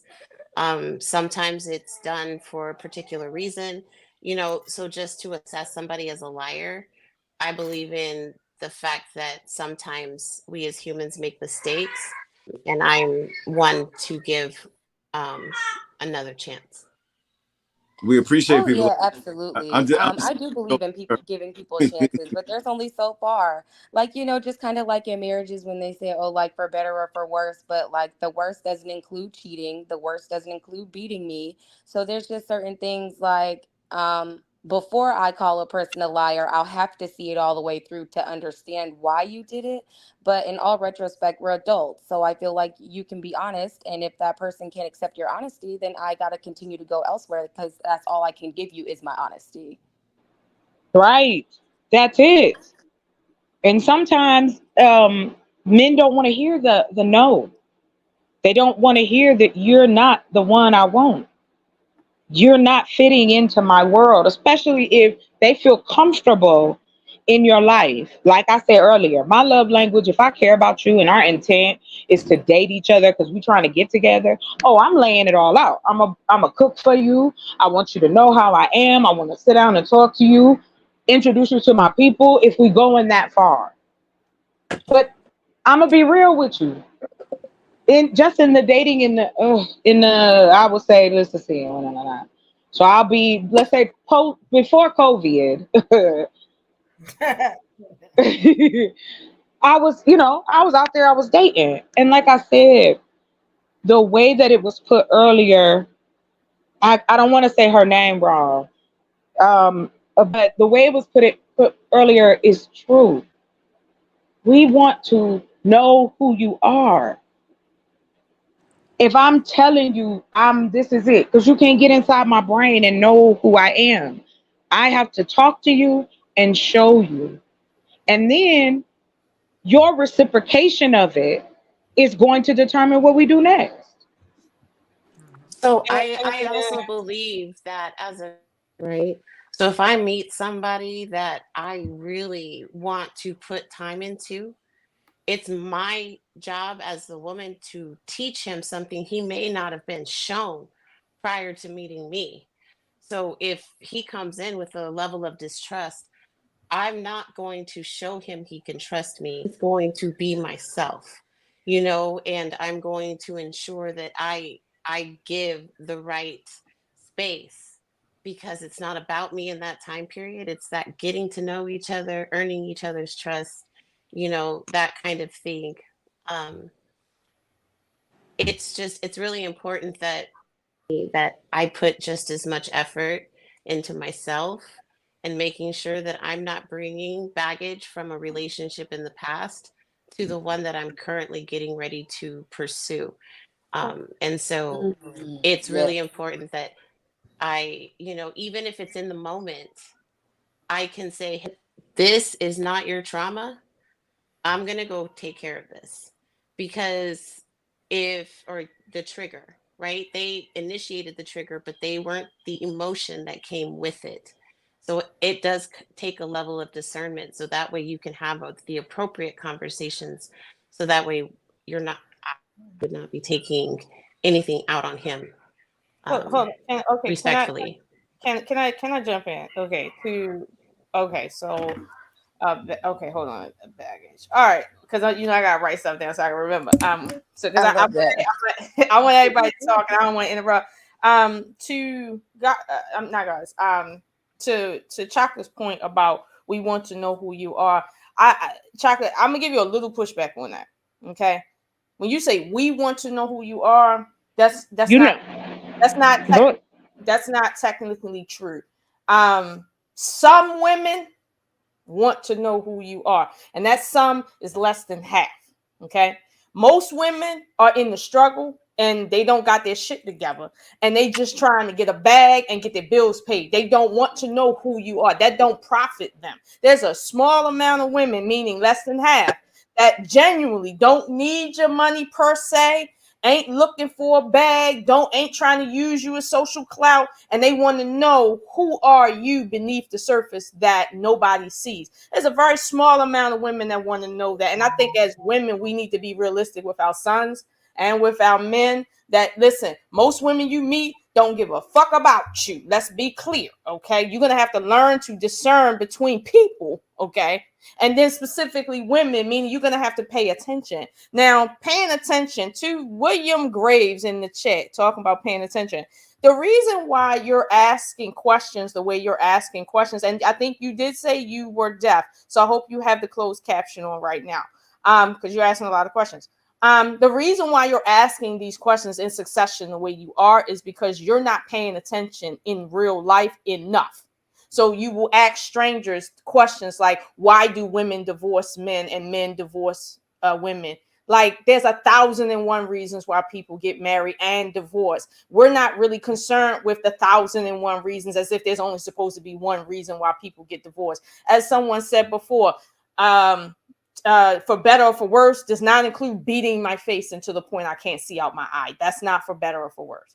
So we're not going to argue all the reasons why. That's not what we're going to do. But what you should do, sir, and this is just a suggestion, I'm not trying to tell you what to do, but when I see men asking strangers this level of questioning, I know you're doing that because in real life, these are questions, but these are questions you should be able to see for yourself.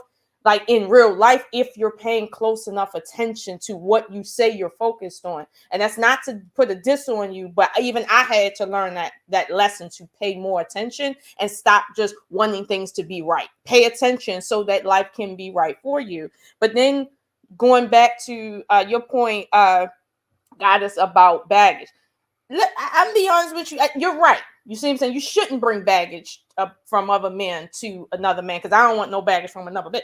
But here's the thing. We all bring baggage, whether it's baggage from other like romantic relationships, or baggage from parents, or baggage from friends, or just baggage from, let's say, personal things that then happen to people that they bring into relationships. And again, it goes back to the 1001 reasons. Right now, a man can bring baggage to a relationship from his relationship with his father. You see what I'm saying? Or he can bring baggage to a relationship because he has something personally wrong with him and he feels insecure about that ever since he's been a child, and he's been teased a lot about it as a child. So he's bringing that baggage to you. Now, that's not a relationship. That's not a parent relationship. He wasn't sexually assaulted, but that is still baggage that's going to affect your relationship with him. So we all bring baggage, but I think the overarching issue is you should be striving to figure out where your baggage is. It's not to say hyper focus on it every day, but you should be trying to say, hey, if somebody mentions something to you, you should be an adult enough to figure out, oh, is that coming from when my uncle touched me the wrong way? Or is that coming from the fact that I never felt like I was good enough in this area when I was a kid? Or is this coming from here? Like, you should be able to self-assess. Are you dealing with something in your relationship that has nothing to do with your relationship? It has everything to do with something in your past. That is something you have to do as a person, or you run the risk of losing your relationship. Now, if you're fine with that, cool. But if you're not fine with that, and you want to grow old with somebody, you're going to have to do that. And honestly, to a degree, nobody can teach you that. You just going to have to figure that out. But that's what I got to say about that. So I agree with you. I'm not disagreeing, but to a large degree, like, look, everybody got baggage around here. I bet, listen, my bag is smaller than yours or bigger than hers, but I still got a bag. I got a bag. You're right. I just chose to work on mine to my husband. And so you're right, though. A lot of people aren't able to do that. And the majority of relationships are bringing all of that stuff forward. It comes down to, like you stated, how you can handle it and how you effectively communicate it, and it's like holding you responsible for this emotion, even though your action right now caused it. A lot of women are in that mature mindset. We're just not given opportunity to show it because there's already a fisticuffs before we even have opportunity to process the situation. Unfair at disadvantage in many cases because due to all the conversations talking about the same group of women, we're all subjected to the rules and views and everything that they are, although we are nothing the same. I just wanted to add to what you ladies were saying. Go ahead. I'm sorry. No. I saw that William Gray said, "Okay, thanks for solutions." So I guess Lola covered that. He also said by so. Right. But what she was speaking was facts. Right. Where should I no lie detected? That's all I'm gonna say. Yeah. I'm just saying, if you scroll up in the comments and just read every question, it's like over 20 questions right here. It was quick too. I was like, I ain't gonna put Damn, maybe he just want to know. Maybe he writing a book or something. I'm gonna be real with you. I think if they're brave enough, you should interview women. Like, really ask the questions you want to know. Because the stuff that we're talking about is fluff. If you're insecure, you're going to bring that in a relationship. Mm-hmm. As we're talking right now about openness and awareness, I just wonder, no speculation, I just wonder, do men create safe spaces for themselves so they can get into that place as well? Huh. No. Do they have the option? Because in all honesty, it's not us calling them simps. It's not us saying that this man is weaker than this man. And I'm strictly speaking about the space. It's almost like the schoolyard. You got all your clicks. Everybody is doing their thing. But what I continue to hear in these spaces is that the self-awareness isn't there. You don't want to look in that mirror and turn it. It's hard shit to do. And I'm just being real quick. In what was just said, the journey I've had to go through, and I'm still, every day is a process. I don't want anybody in my life that I can't give myself to. So that's why I keep it light and friendly, because I can't commit to you.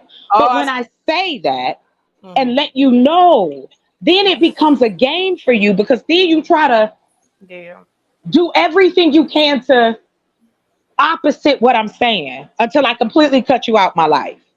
And that gets exhausting.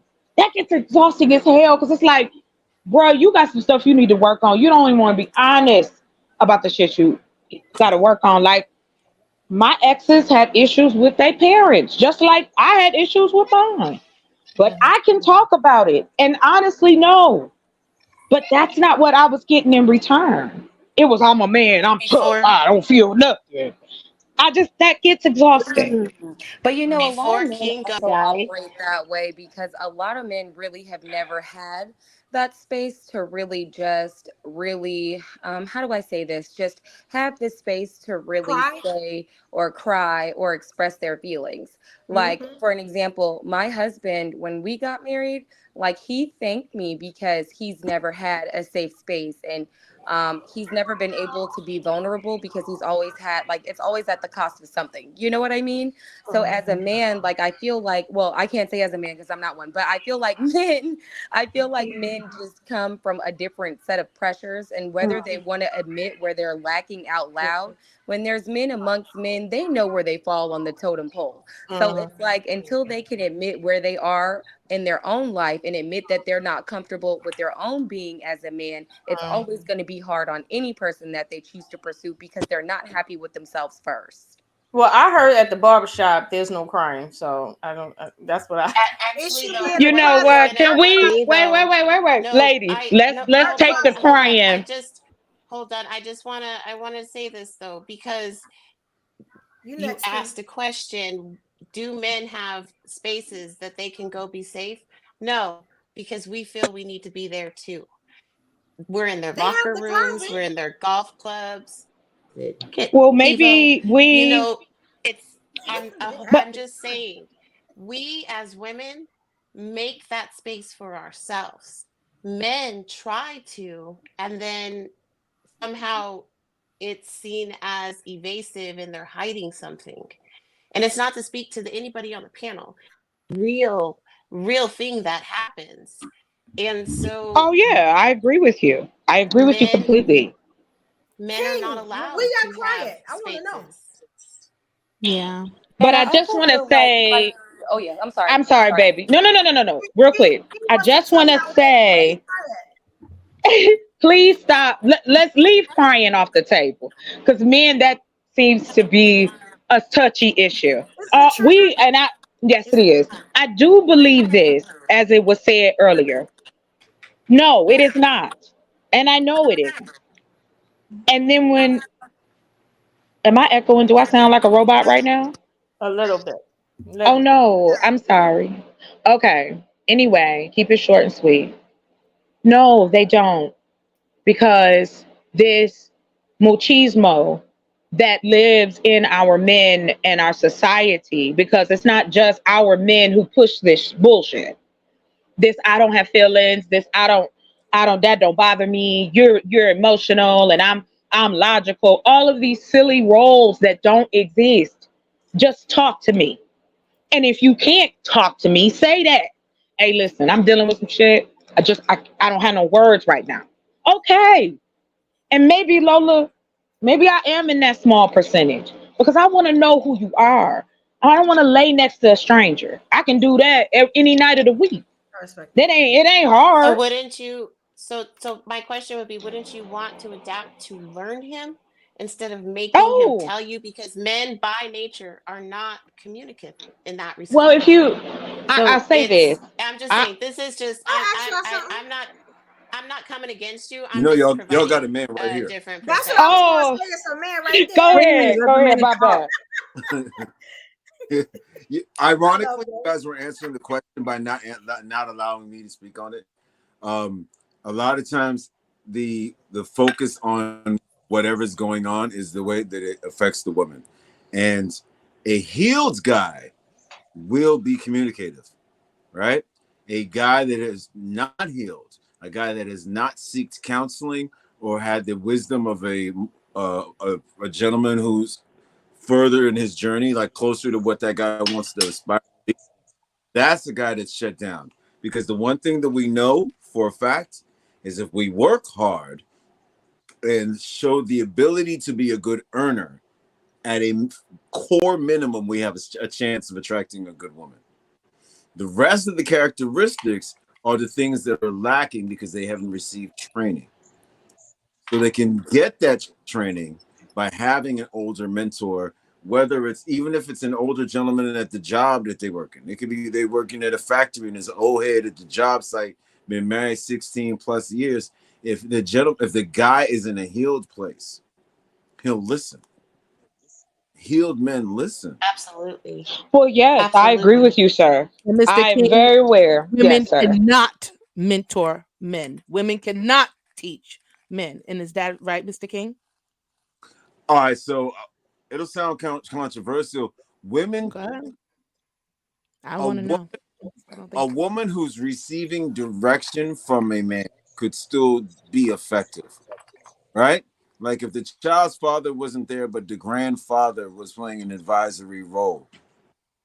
You understand? She could still receive the discipline and the structure that women by nature are nurturers. So by nature, you want to make sure your child is okay. Whereas by nature, a man is going to want to make sure he doesn't do that shit again. Right? So it's like if you have the advice and the wisdom of an older gentleman, he may sit here and tell you, instead of making sure he's okay, if nothing's leaking out of anywhere, right? Nothing appears to be broken, just counsel him on how not to injure himself that way again, right? It'll toughen him up. It's what a man would do. So you can have the advice of a man who did not make that child and still be a very effective person. Yes, the ideal situation is a situation in which the person who has chosen your body to come inside of is going to not leave you unless you present to be an abusive person. Right? And vice versa. That you won't be leaving. Very, very well put, sir. Much respect to you. I have a question for Stephanie because she became very passionate to kind of drive home a point of a woman's position. I just want to ask, how can we get women to that point if it's just an automatic, you're supposed to do that? I think, and this is not me coming at you. It's just, it's saying that, it seems like there's a lot of women with that second place position in a relationship. And it's not wrong. Many women feel the same way you do. I just feel like we don't allow the men to be men just as much as we don't allow ourselves to be women. Well, because we hold ourselves to such a it's high up to you as an adult to expectation. act as a woman. You know what a woman is. Come on, we know what a woman is. We know what we like. We know what we don't like. We know what we like is in regards to a man and how he looks. Our preferences. There goes the pretend. I get it. Okay, but I don't mind being second place now. It's not common knowledge though. You have the knowledge and just expect everybody else to have it too. That's unrealistic. But did you do the work, Miss Goddess? I love myself to do the work. Yes. And I had to do the same thing too. I wasn't shown certain things, but the thing is, I'm not going to live in excuses, just to dismiss bad behavior, dismiss things that are going wrong with women or in our community. So any woman who has a hesitation to your particular substance is making an excuse. It could be. I understand. I can understand the practicality of your statement, right? I don't want to dismiss that. However, a lot of people are not able to be that result driven, right? They're more about the Results experience. matter, right? When we want a certain Some man or pay when we want more, certain things in our lives, we want a result. Right? Most people want results. Some pay more attention to the experience for the self growth and aren't so focused on the other person. Whereas in many groups, the focus is on the other person. So both views room at the same table, right? We can eat at the same. But we were talking about eat at the raising same boys, and I buffet. said We can eat at the same buffet. You know, that's not that doesn't one does not have to obsolete the other. I just sometimes when I'm in discussions with you, we don't like the way you dismiss other women's viewpoints. I'm not. Well, you're the only one just talking to me. I haven't heard from No, Miss I'm Chocolate. just the We only come to one. I'm respectable the only one understanding, Miss Oshun. comfortable. I'm the only one comfortable enough to say something because conversations have been had. That's fine. Okay. We're having it now. You bring I a didn't have wealth. none against God if she's just I'm coming for just- me. Now, actually, I was talking to Mr. King. I'm just and she I'm just saying, interjected. you bring amazing knowledge. Get it out. You bring amazing knowledge, and I'm not taking away from that. Okay. However, you're in a different level of understanding and experience when you have not yet had opportunity to do so. So we should be a little bit more encouraging because that the way you jump to try to put a woman into a place because you want a king to validate your statement, which is great. King can attest to that. Yeah, King because is he just definitely you just versed basically in that. you're doing the same thing that he was saying. You're trying to speak on the behalf of other people, and he was right there. No, so I'm asking him a question, just talking about. I'm actually speaking to you directly about how you can be received, and nobody is willing to tell you this. You That's know all what, I'm Miss Oshun, she's told me lots of things, lots of times, but yeah, she got if it's between me and you, I don't have anything against you. I don't have anything against you either. Talking to you, Mr. King was talking about the safe space. You're not. Hey, ladies. Hey, ladies. We can definitely get back. Hang on one second, because I Miss think Aaron, as a lady on the panel go ahead. that we're all very strong individuals up here, and I think we can definitely get back to a point in the conversation where we can converse, where we can agree to disagree without talking over one another, without being disrespectful. We can bring it back to where we started. You guys, Stephanie, arguing. We're not arguing. We're having a conversation. That's all it is. No, that's okay. But as another perspective, just listening from the outside looking in, just like you're telling her to take criticism, I'm telling you, it looks like you guys are coming off as argumentative instead of working with one another. Yeah, it is coming off as argumentative. Absolutely. Wow, but I did. I'm sorry you feel that way. Go ahead. It's bad, but I'm just saying there's that nothing to be sorry about. I just think there's a better way to communicate. We say that there is for men, there isn't, and that fact that that we're doing this right now isn't the safe space for us too, because it does go off the rails sometimes. You know what I'm saying? So, like he was just saying that a boy. It needs a man. We cannot teach a man how to be a man. We do not have testosterone. We do not have certain appendages that move a certain way. So we won't know how to. I don't understand why when we're challenged, we take it as an argument. That's all it is. Yeah, it's just a challenge. I did want to say this. If you guys don't mind, if you guys don't mind, I just want to say this. Ladies, I understand exactly what when we talk about relationships, our base, whether we want to deal with it or not, is religious. Our roles in our mates' lives were taught to us through religion and through what your parents or grandparents, they're together. That's it. Buy a house, have some kids, have a good job, live your life, love God, and keep it pushing. But we don't get into what that does mentally to you. I know I'm not a man, but I help raise one. And he is fantastic. And yes, I'm going to say it because he's my brother. He's a wonderful man. He done held on to his woman for 5 years. So it's like, you know that these things exist. But when it comes to women talking about the relationships that they have with men, it tends to get a little testy. And the reason being, I feel, is like, I appreciate us all being up here because we're all different types of women. We come from different walks of life and we can still have a conversation with each other. Now, the last thing I'm going to say, this is to Trey Ferd. This for you, boo. This one for you. I didn't even get to introduce him. I'm waiting. Me and you, buddy. Me and you. And Stephanie, all right, y'all got it. Go ahead. I just wanted to say that. I'm so glad you came. I invited Ferg up. Thank you so much for coming up, Trey. I usually clap. But I don't think I do want to apologize really quick. If you felt like I was attacking you, I'm just challenging your perspective because you and I are on the same side of the fence. No. I need to explain this. You and I are on the same side of the fence. We're just at different posts. So if you and I can challenge each other in that space, we offer a true different perspective, full, in capture of our two different viewpoints. I was only challenging you. I was not arguing with you because this is a conversation. It's just a conversation. No, I didn't have a problem. I was just speaking to the fact of Mr. King talking about boys and men. I don't know how none of that happened because as soon as you tell a woman that they can't do something, they just go wild. Like, I'm not trying to say that. I didn't say anything biblically. I just said what a man's relation to a boy is rites of passage. There's certain things that a woman cannot give a man.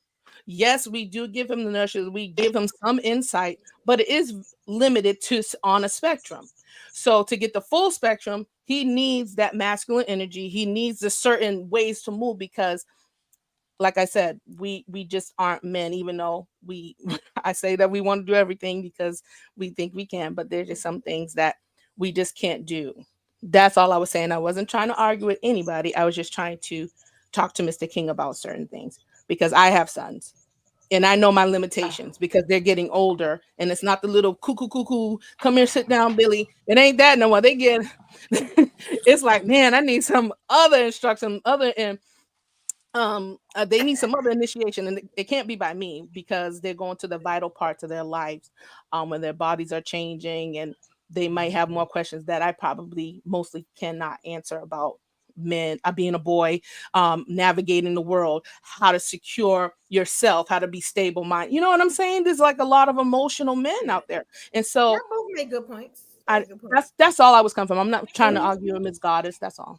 Everybody and it makes seems yeah, like no, the people definitely kind of like it. Ain't nothing. Look, a good tug of war of words. Absolutely. And you know what? I blame Lola. Yes. Lola is usually more hype, and then I'm more mellow, right? Because we're polar opposites. So this is all Lola's. She owned it. No, she's the Lola be after everybody. She don't care. Yeah. That's why I have mad respect. But like I said, and I just want to say this, the fact that we can do this, whether we feel inadequate, adequate, whether we don't have all the answers. Nobody is saying that at all. And no, this is not man bashing or hating on men. Listen, if you're a heterosexual woman or you're attracted to men, like I say, I study them. Why not? That's who I like. If I liked anyone else, I'd study them too. And like I said, I just find it that I'm thankful that you had this.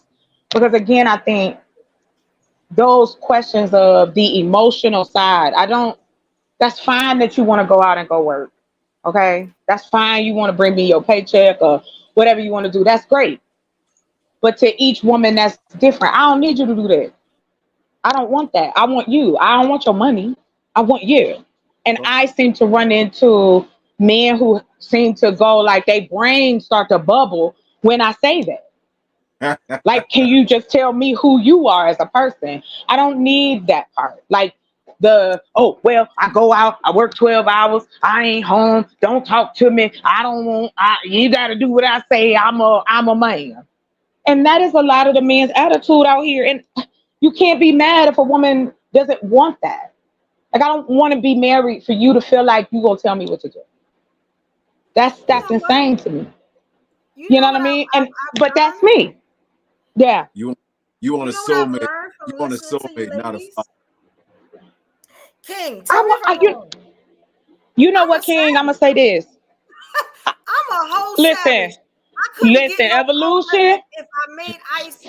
Listen, listen. Like that's crazy. But no, it's not crazy. That's just how your experiences have brought you to this place. I don't think any of us up here feel that one way is better than another because it's about who you are as a person. It's about what you're looking for. So, like, to the point of Stephanie, I have mad respect for what you say. And my mother was a lot like you. This is what she used to tell me, right? She was like, she asked me one time, she said, "What you gonna cook for your family?" I was like 13. And I said, "Banquet chicken." And she said, "You're not cooking nobody though." She went off. And the reason she did is because she cooked all the time. That's all I saw. My mother cooked and cleaned every day, all day long. But the unfortunate thing about Stephanie is that women like myself, who unfortunately have to see the ugly side of relationships, when you grow up with abuse and that's normalized, because in our community, we kind of normalize that. Because we don't talk about it. It really shouldn't be. And it shouldn't be. And like you said, if like we used to do matchmaking, like here in this country, our people did it. It's in history. You could go find it, that they used to have matchmaking services for Black folks to help them find someone. And it's just like, I don't know. I think, no, not in the church. Girl, this was like,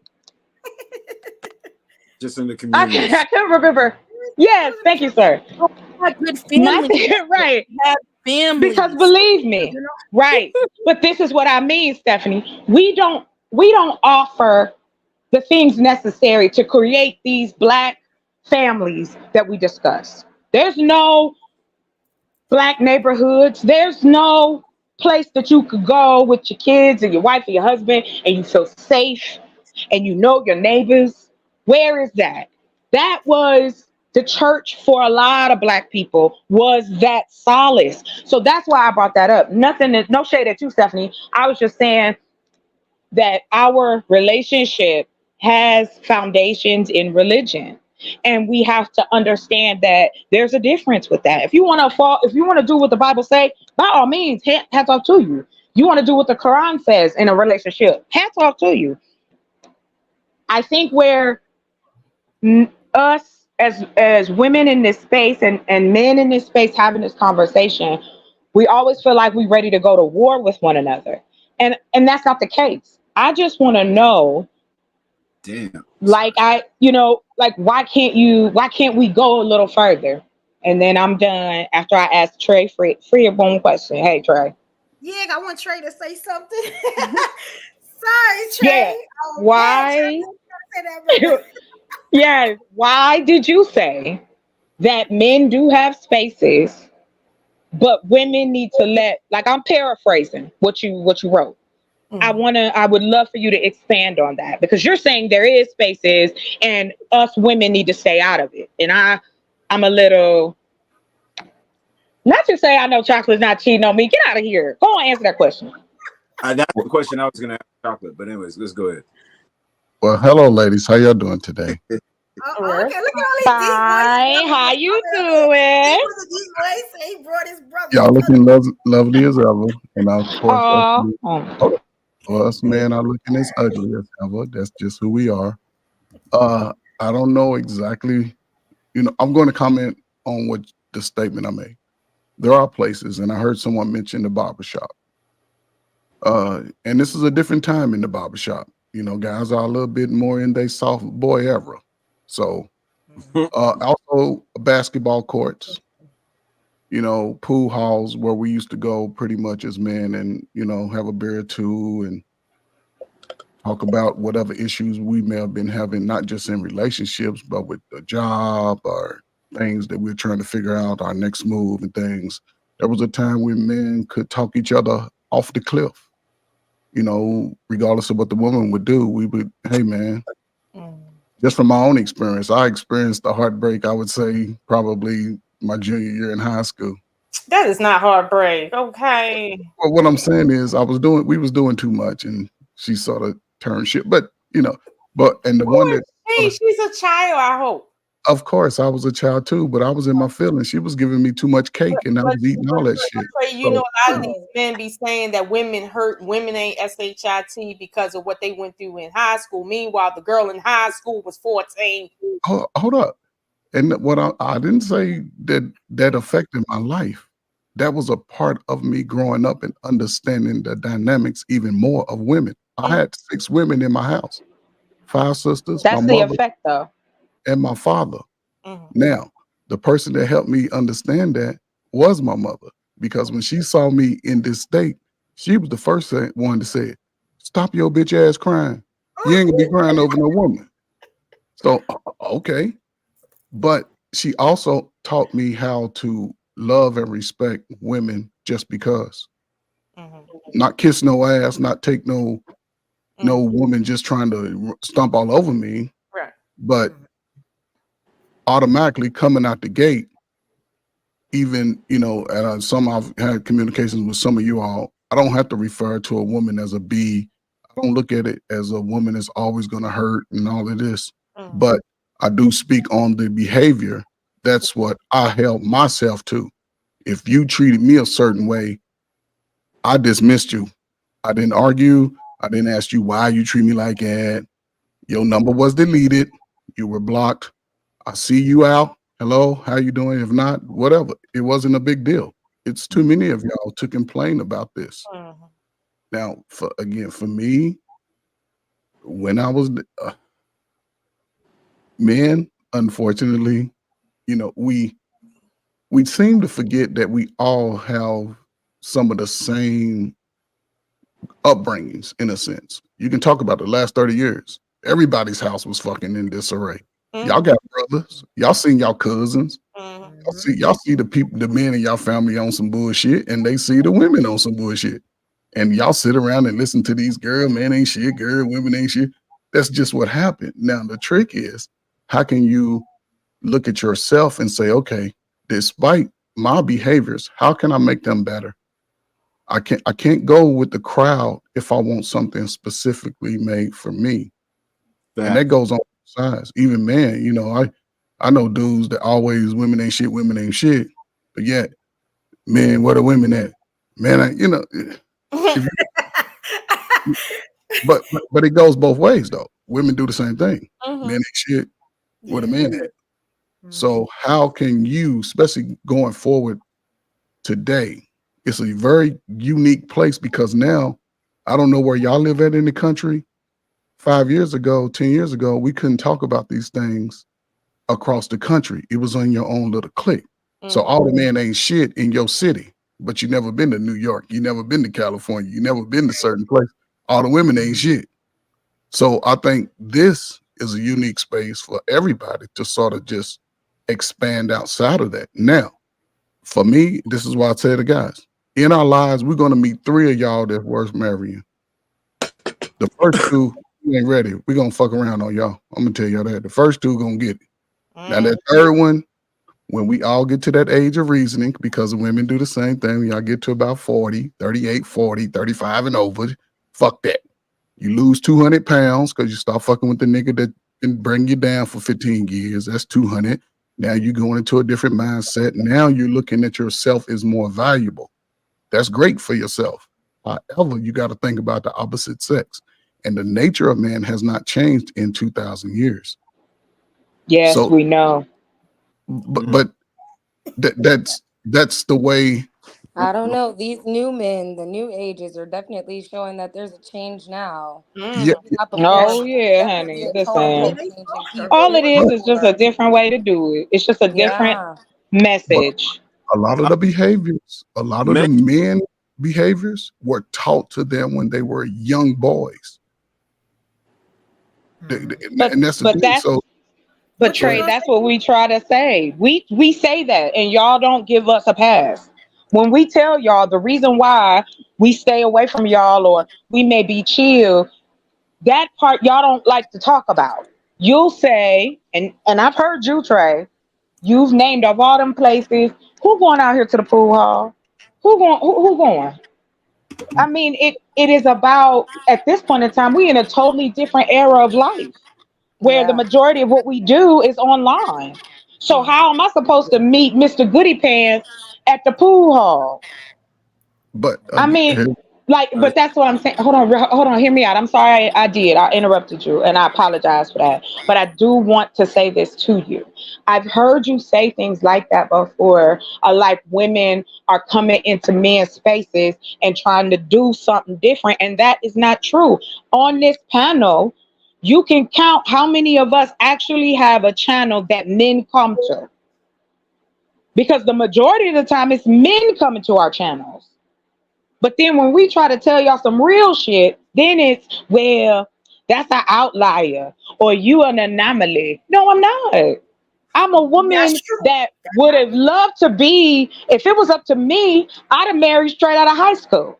That's that other side of me. But unfortunately, your brethren, as well as some other folks, when they swear up and down, you want a woman that's real. You want a woman that's down for you.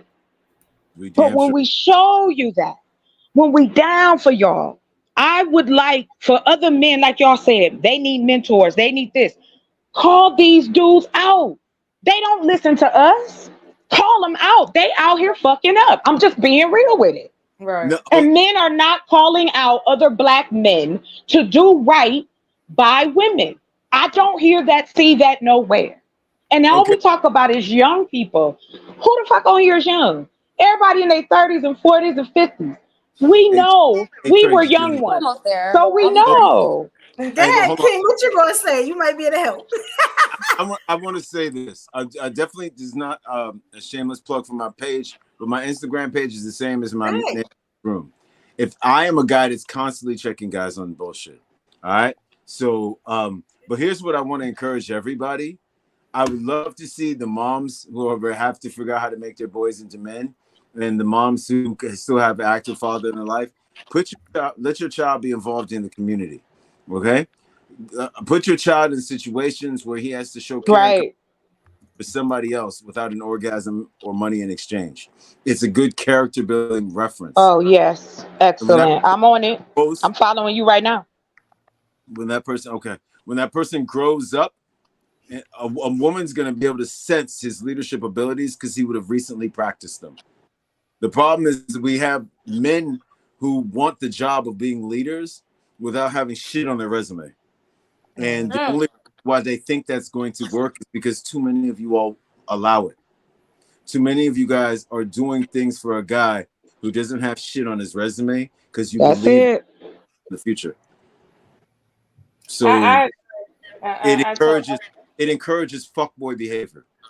Yeah, I agree. A lot of that is what we perpetuate through what we allow. And I'll say that, but I'll also say that there's a good portion of women that are now not allowing that, but because those women are the minority, it affects the whole thing affects them negatively, because if only a small portion of women are practicing this, it's not going to work for the whole, and we're in this perpetual cycle. But I do have to jump on what I wanted to say is that great show, Evo. Make sure your mic is loud.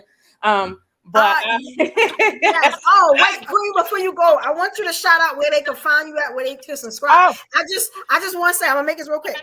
I figured out, if y'all could have seen what the problem really was and why it was two of me, it was so simple. I know that y'all want to kill me because he spent so much time on that. But next It's okay. You got it, sis. Let's keep it pushing. You got all that matters. Look, all that matters, you made it. You got it. All right. Now, the only thing I would say to the conversation before I leave is about women mentoring men. I agree with White School that women cannot. Wait, Lola, this your final thought? Hold on, this your final thought? Yeah, I got you. I made something for your final thoughts. You know what I'm saying? So we go. Yeah, just let me get all my chips and stuff out the bag. Here we go.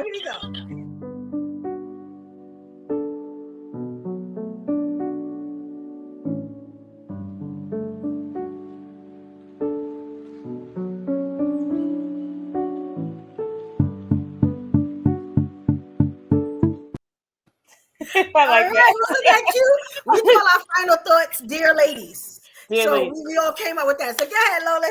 Okay.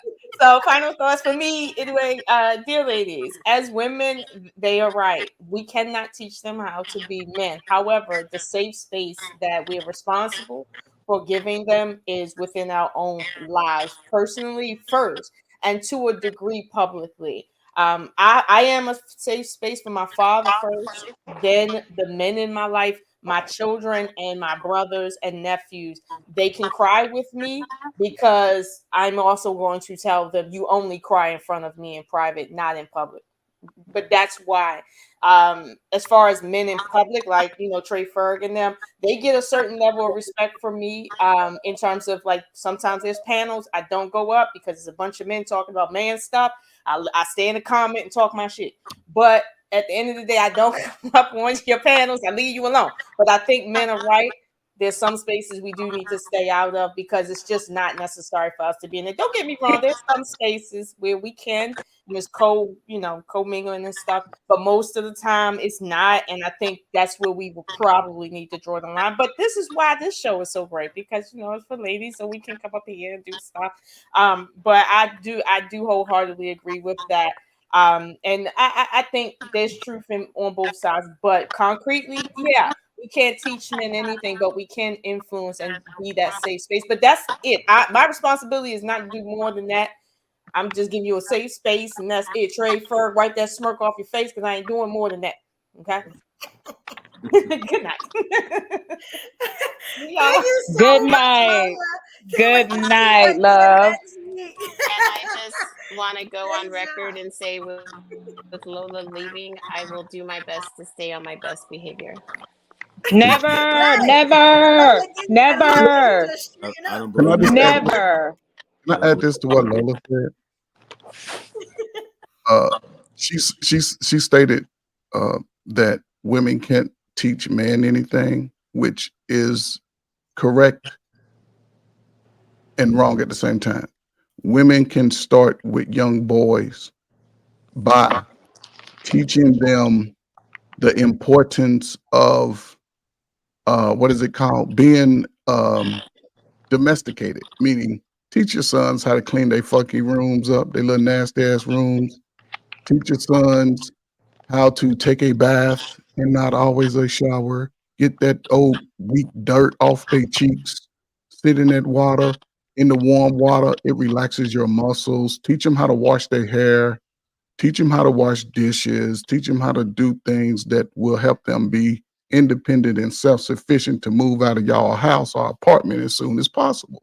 Now, as far as the emotional side, I think it's very important, and Wife School heard me say this, once your son's scrotum sac separate from his body, that's between the ages of 11 and 12, he needs a righteous man in his life. Some of y'all got fucked up brothers. Now, I'm not talking to the ladies on the panel. There's an audience. I speak to the audience. Some of y'all brothers is fucked up.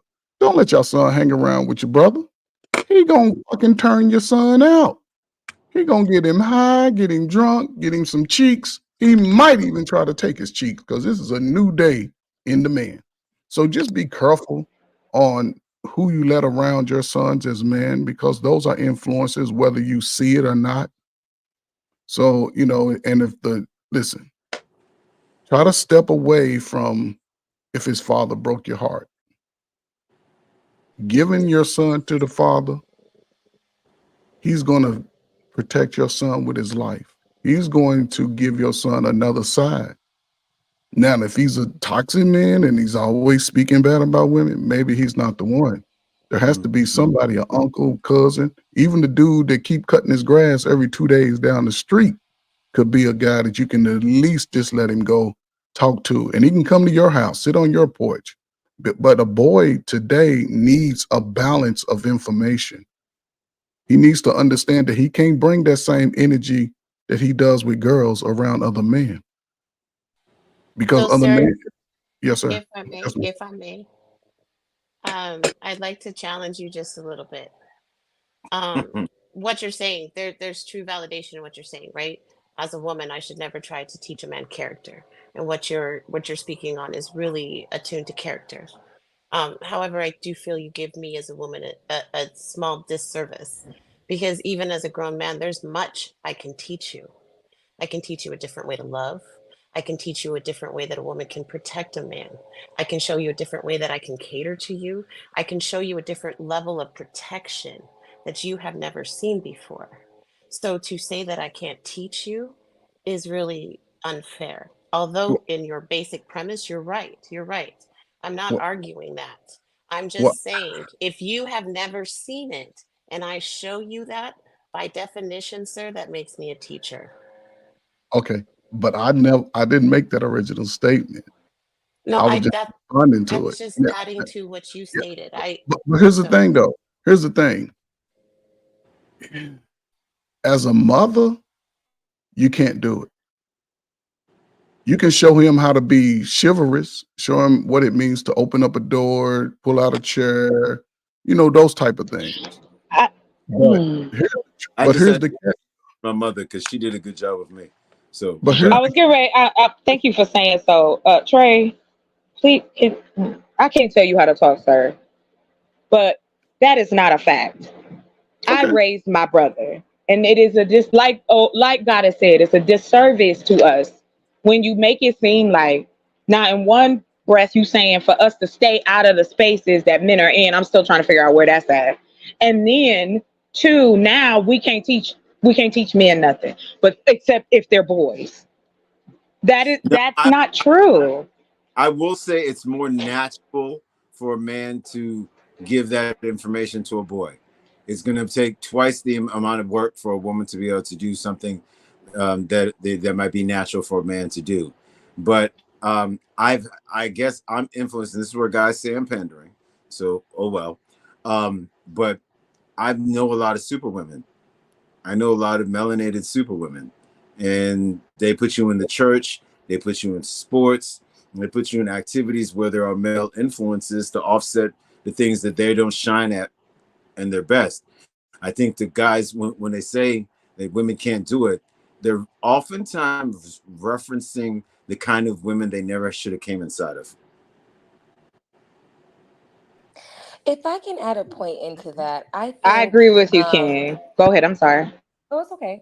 I think from my perspective, I think that even though there are a percentage of women that have raised men, like as a woman, I would say that I can't raise a boy to be a man. I can only raise you to what I think my idea of a man is. So that's why I think having a man in the household or a man as an example is imperative, because there's other things that boys and teenagers and men are going to need that we as women can't provide.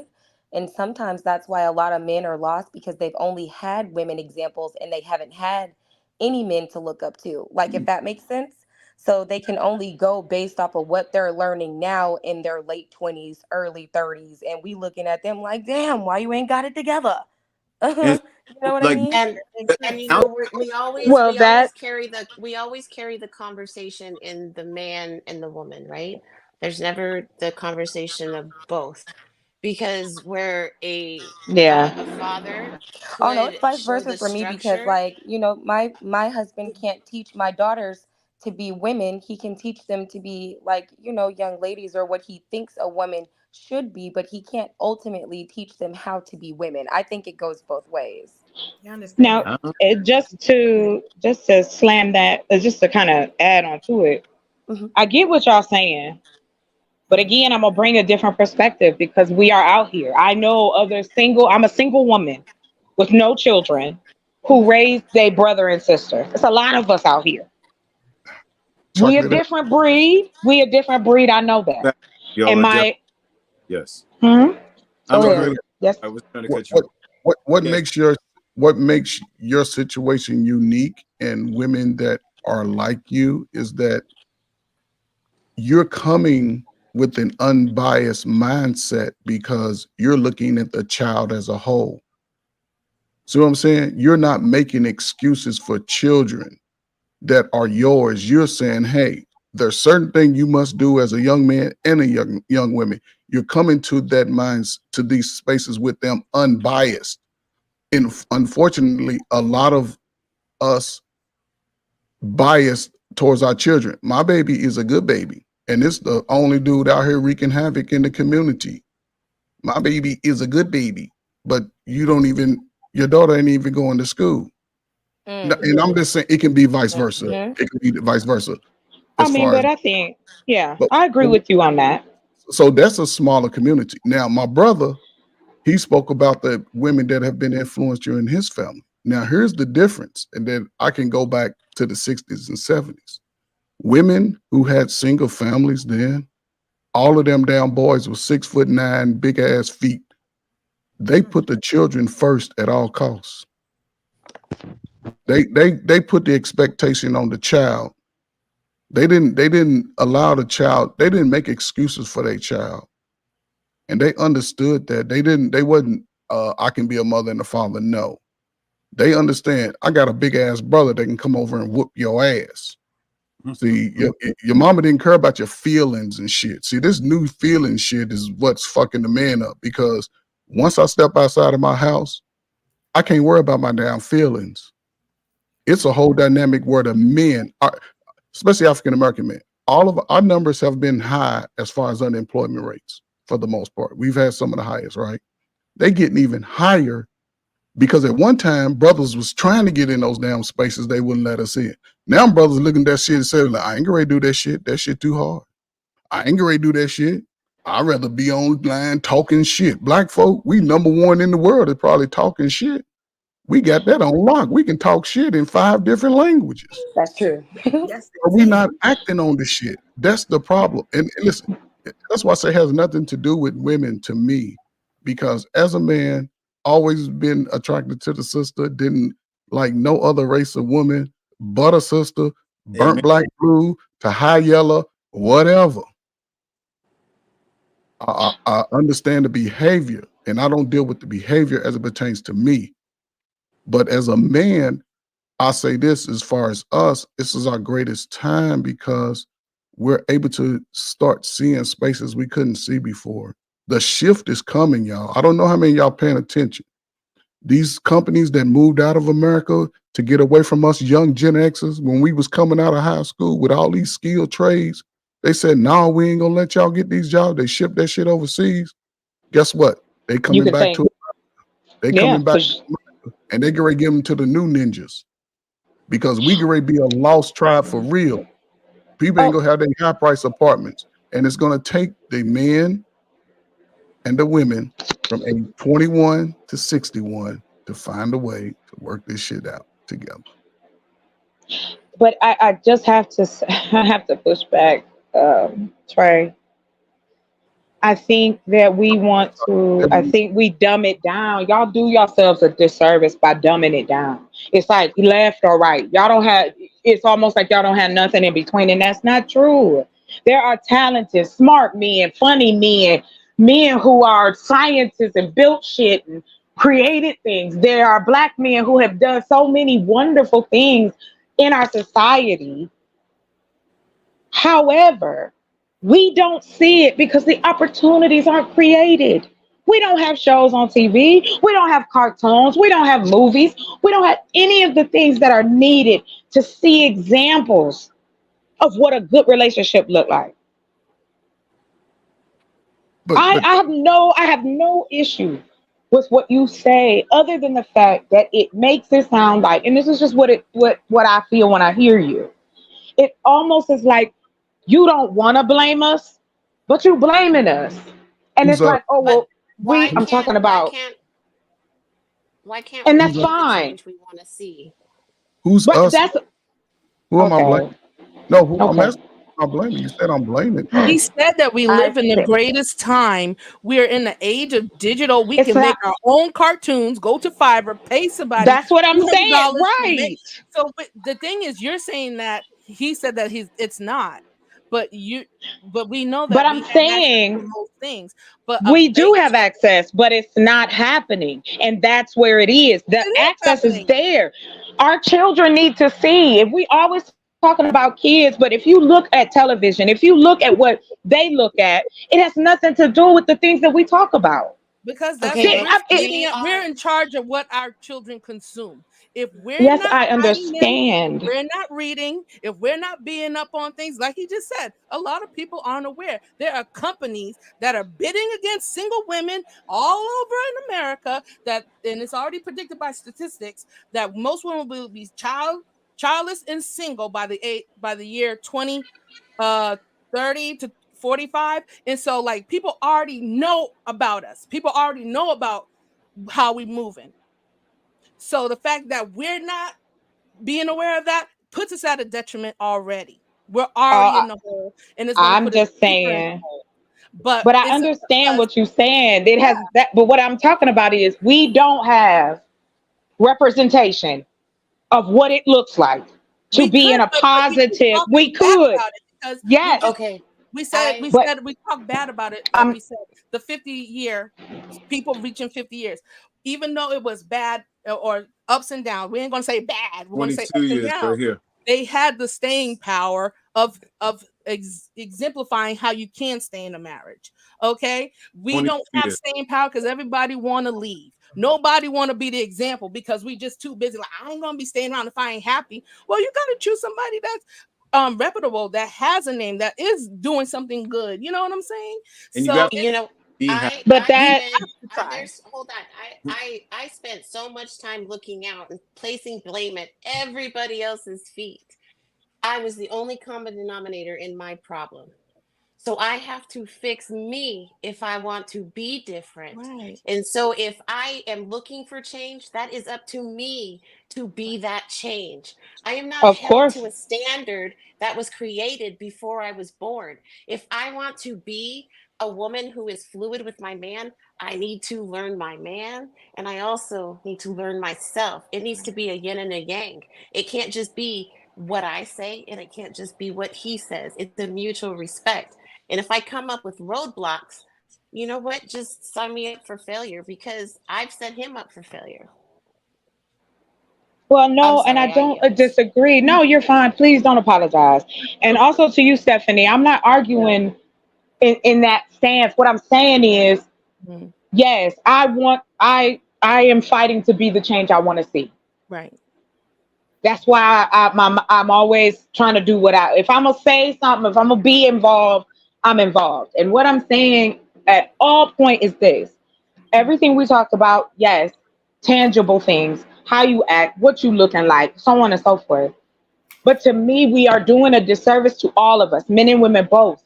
Instead of us just learning and teaching from one another, learning what you like, you learn what I like. We learn together or find a way to work it out, compromise, tell the truth about how you feel about things. That is not celebrated. That conversation, that depth, it has to be there for any positive relationship to work. Yeah, it can't be all these, it's like all these rules and regulations when it should just be about all those things are going to fall into place if you and him are on the same plane. I don't know. That's driven by values. That's driven by morals. We cannot separate what we've been taught and raised to believe from how we want to be free and fancy free when we get an adult. Other cultures, they are driven by certain principles. Other cultures are driven by certain morals. That's why they're ahead of the game. They prioritize us. We want to prioritize this and the small things that don't really matter. Other cultures prioritize education. Other cultures prioritize family. Other cultures prioritize community, building, acquiring businesses, expanding. We don't stay together long enough to even take a part of these things. And it's available to us. We got the same 24 hours as anybody else. But we want to, step outside the lines, color outside the lines sometimes. Sometimes you got to sacrifice and stay in the lines enough to see the benefits of the fruit bearing. We're not there. And then we look at other people that do have it, and it's just small people. And you're like, man, that's just those small people. Oh, that's exactly. But no, I think we all have access to it if we just have the discipline. I agree with you, right? But there's no universal though. Go ahead. I'm sorry. When you're first given a recipe, right? You have it printed, and you learn that recipe, and then you're like, you know what? I think butterscotch would taste better in here. And you move away from that because then you're making it your own, and I think what she's saying and what you're saying is the same. It's just a path, right? It's an opportunity to say, hey, these are struggles that I've seen in my experience. And she's alluding to, well, sometimes it's this, if you want to get here. And I think because we talk from our own experiences, sometimes we miss the context of what's truly being said. And I think that all of us are in the same space, right? We believe that there needs to be a mutual respect of each other. There needs to be an understanding of the love language, making sure it's not just about you. There are certain gender roles that we look to as it comes to the discipline of the child. All of us are in agreement. We're just in different levels of the chessboard, right? We're looking at a 3D version. And I think that's, again, to bring it back home, is just to say that that's why it's important we keep having these conversations. It's just it would be nice if there were classes to show where the experience is being spoken through and not just the situation. And I'm just saying, like, why? Like Spanish people, like they're like literally next door to us. Like, do you guys have conversation with people outside of the Black community? And Oh God, yes. Oh yeah, yeah. I mean, obviously it's not working with us. You got to look to somebody else, but not being a jealous. You're like, but I would. You know what? To your point, though, I've had the opportunity, and I'm blessed that I've been able to travel the country. I haven't traveled the world yet, but I've traveled the country. Different people do different things regionally. How they do relationships. You see this, and it's really enjoyable to see, because as you start to learn it opened my horizons as well. I just would like to see the happiness and the joy and the love within the relationship, instead of us always talking about the technical shit. Everything else, if you want that, how do you get to that place, man or woman? I'm not saying we have all the answers. What I'm saying is, we have a journey and we would like to share. However, if men have the attitude that emotions are something that something is kind of dirty, how do we then have a positive or solid foundation if it's already, you believe this and can't nobody change your mind, I believe this and can't nobody change your mind, this is you a man, you a woman, and if you don't follow into these then it's not gonna work. And we know that's not true. It's about the emotional connection that you have with this person. That's why you even marrying them in the first place. Unless, of course, it's about money or just some getting laid every time. But if we're talking about true connection and care and the descriptor of love, those conversations of, do you even know what happiness feels like? What is your level of happiness? What are you looking for peace and comfort in this life? Even though there's chaos all around us, but we find our own peace within it.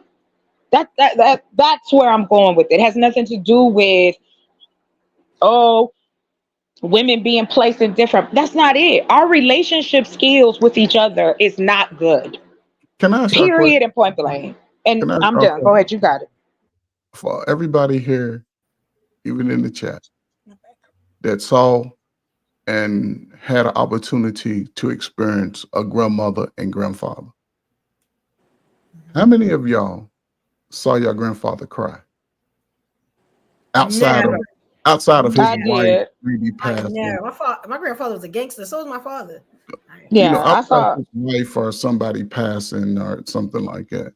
How many times you just saw him crying on a regular basis, or just after work or something? But I mean, I can appreciate the sentiment, but what does that matter? It really is about no. Please allow me to finish. I never get to finish, but okay. It's okay. I mean, I will yield in just a second. I'm just saying, if I'm constantly looking back, what if my grandfather was an abuser? Would I want to make that a mile marker? Now, I'm not. No. Will you allow me, please? I'm just saying, if my if my presence is right now, I need to pay attention to what he needs now, not what my grandfather needed 70 years ago. So if we keep having the conversations and not holding them to the present day issue, you're going to keep losing the audience because your values are not other people's values. Do you see what I'm saying? So Exactly. although I can respect the sentiment, Everybody, there's not a lot of avenue for anybody else. the point I was making before I was interrupted so kindly is that At least it was kindly. as men, outside of our loved ones, we hardly ever show emotion. Outside of, we can't go to the job and get at our cubicle or desk and start crying, talking about our wife. Outside of that, we can't, there is like I said, if it comes to our family, our children, most men will get emotional. Most men will cry. If it's something that they know is dear to them, they will show that emotion. Unfortunately, we're getting too much emotion from both sides before we even get to a point. Our emotion is coming from hurt and pain and how much we don't like something. And it's not about me trying to convince, I don't try to convince anybody to do anything. I do know this though. It's 8 of us on here. If everybody threw out a nugget for someone to grab, hopefully somebody grab 2 or 3 of those nuggets if they missing those pieces to make their space and life better going forward.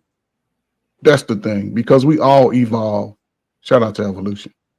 We all evolve as we get older.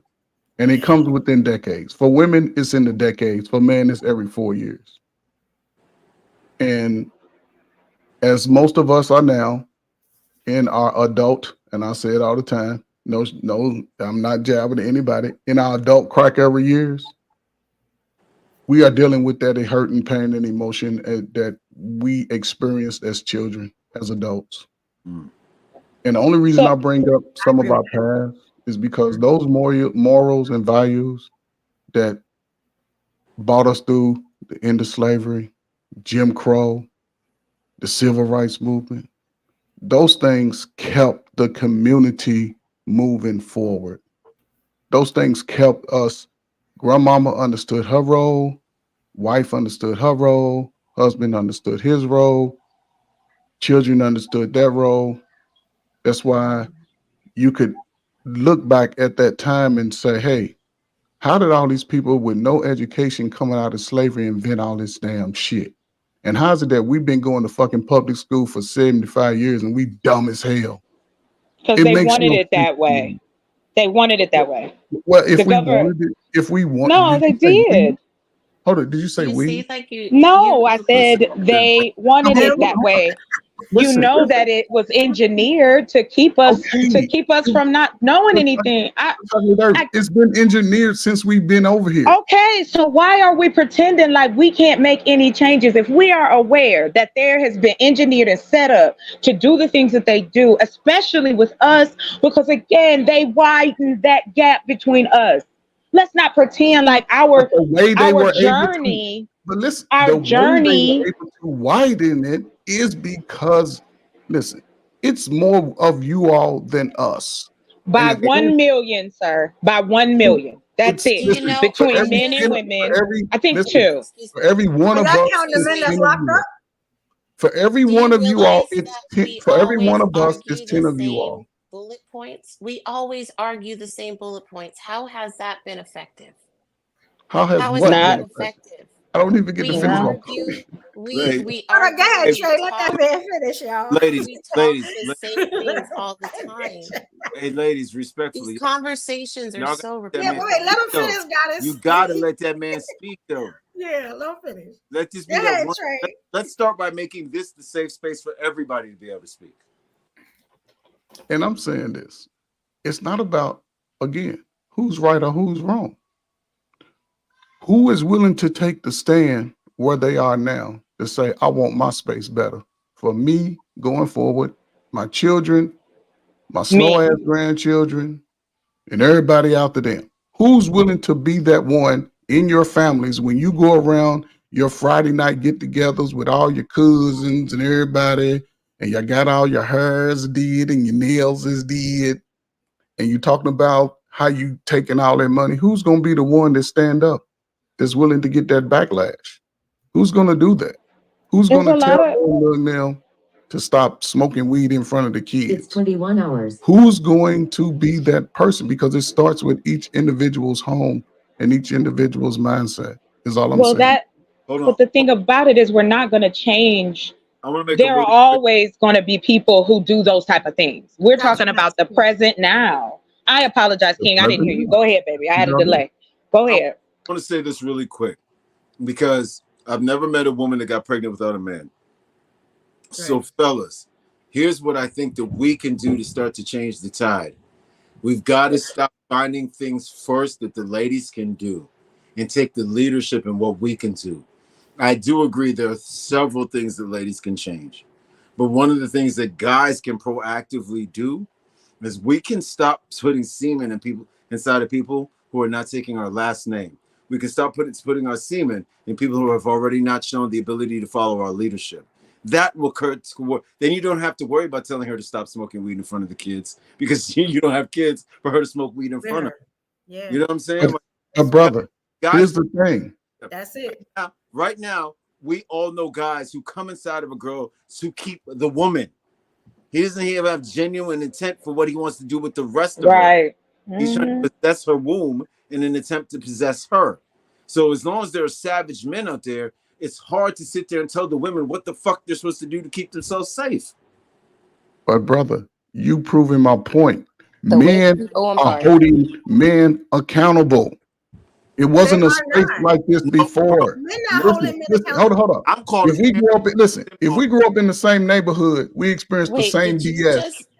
How are we gonna hold each other accountable? Now, men are able to speak outside of their comfort spaces. I can get a message to you in California in real time to say, brother, you have to be better.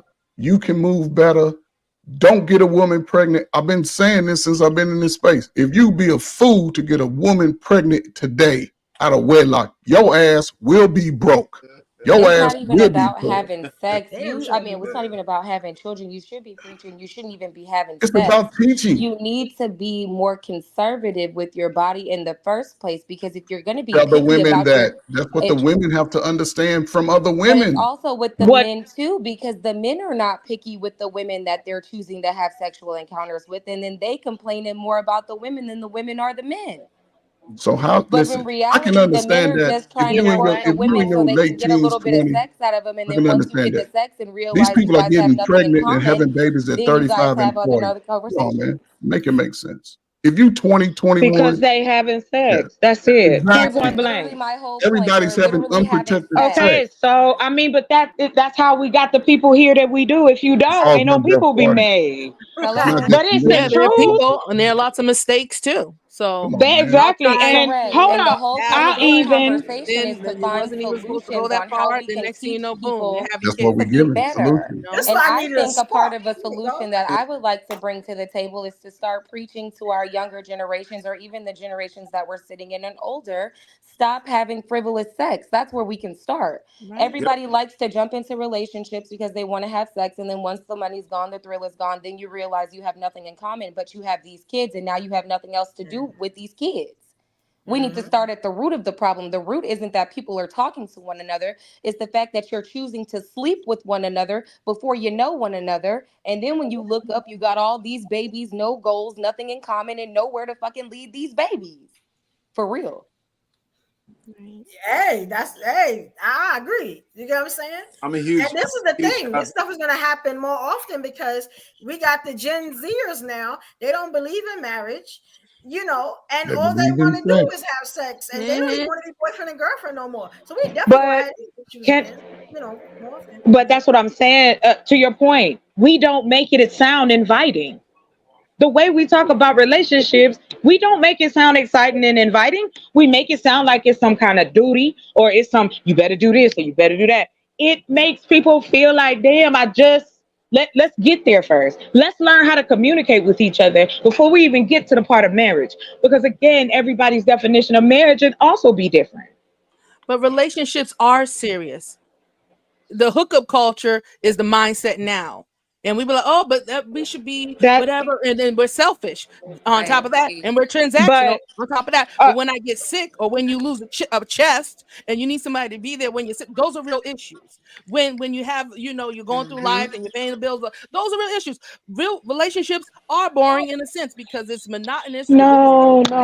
I think you to love every day. But I think you're taking what I'm saying. No, but it is like that. We can't glamorize something that why not necessarily happy why not? Because well, we're gonna glamorize the hookup. Oh wow! One mic, y'all. One mic. Where to go? It's not glamorizing. What's not true? What do you say is not true, sister? Who? You with the dark hair. You. Oh. I don't have a lighter, baby. Which one? We all got dark hair. I'm sorry. The young lady I was just thinking. Next to you. I said relationships are serious. Okay. That's what I said. And we can't glamorize something that sometimes is ugly, ups and downs. We all said from our experiences, what we heard, that it wasn't glamorous all the time. And that's how it is. And sometimes you have good, healthy people that come together that haven't been scathed by traumas, that haven't been scathed by laying the hands on or SA. Like there's some people that are lucky to have that, but for the most part, there is, like we talked about baggage. There are things that we are bringing in. There's things that we're bringing in, but I agree with you. I agree with you. But just because I like, and I don't think you're taking a dig at me, but I'm gonna say this. No. I am a free spirited person. I have allowed myself to be me, all me, flaws and all. I take them. I'm self-aware. I know where I'm great. I'm strong. I'm not strong. So I don't be speaking from a place of hurt. I'm speaking from a place of trying to understand if we want to see our community thrive.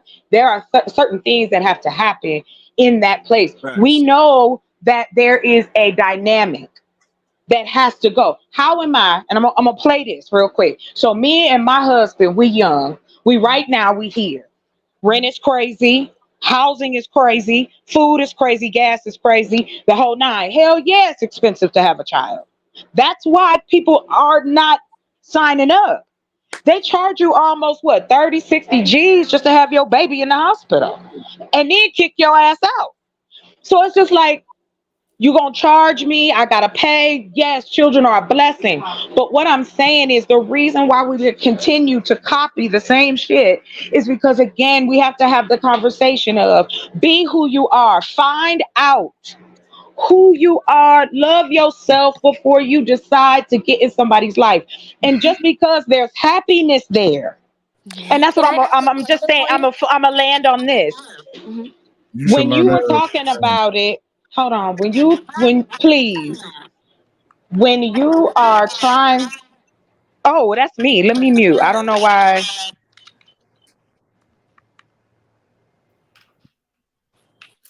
A lot of the things that we're missing as adults. I'm so sorry. I had a question for her. I'm so sorry if she comes back. But my question is that besides finances, like say if you were rich, what would be the other objectives to not wanting to have children? Because the only things that I heard in your reasoning were financial reasonings. Oh, yes. If I could afford it and I was in a relationship, yes, I feel like I should have enough money before I produce another life in this world. Okay. That's just because it costs. It costs a lot to make sure that you give your kids the tools they need to survive in this society. Like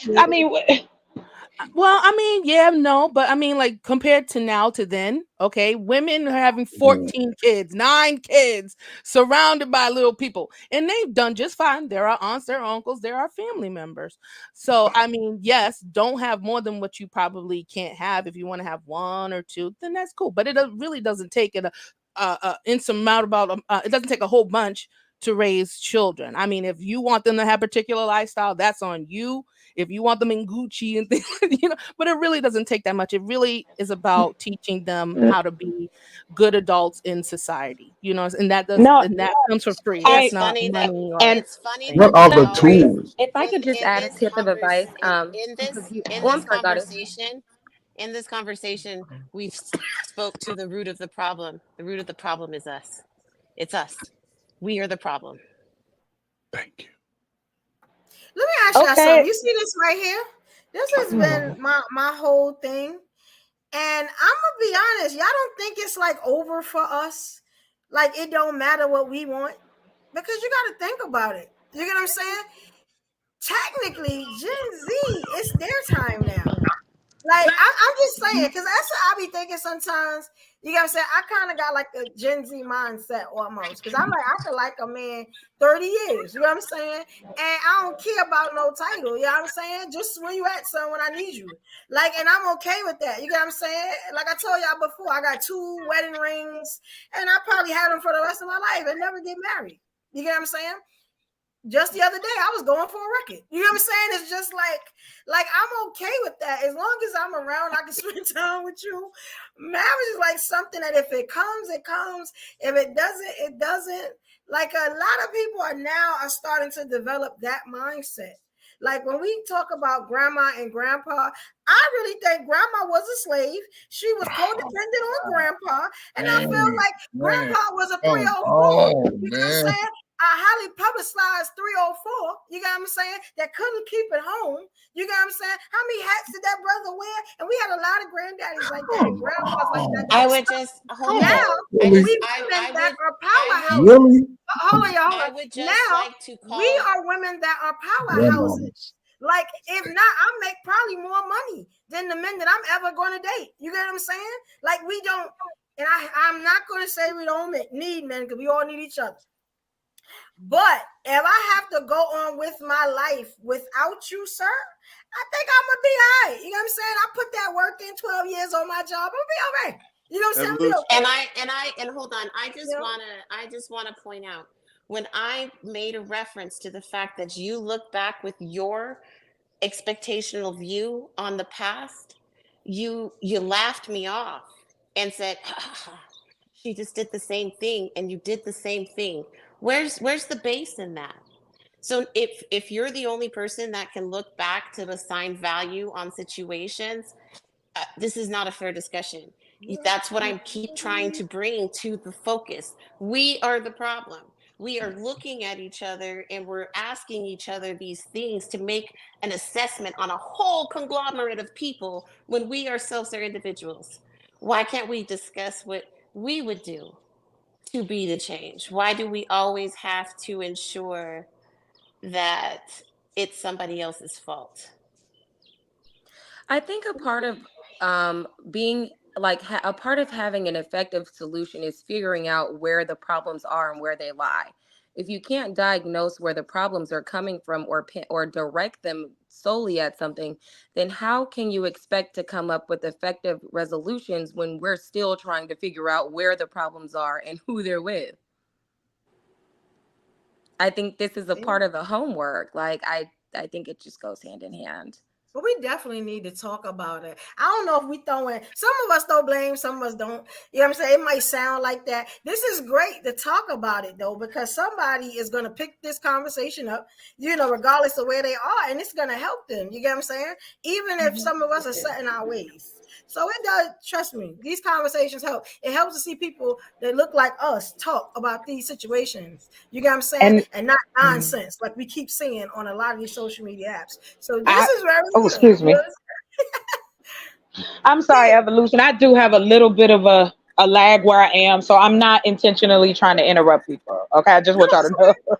But I do want to say, was that Jam or Goddess who finished talking?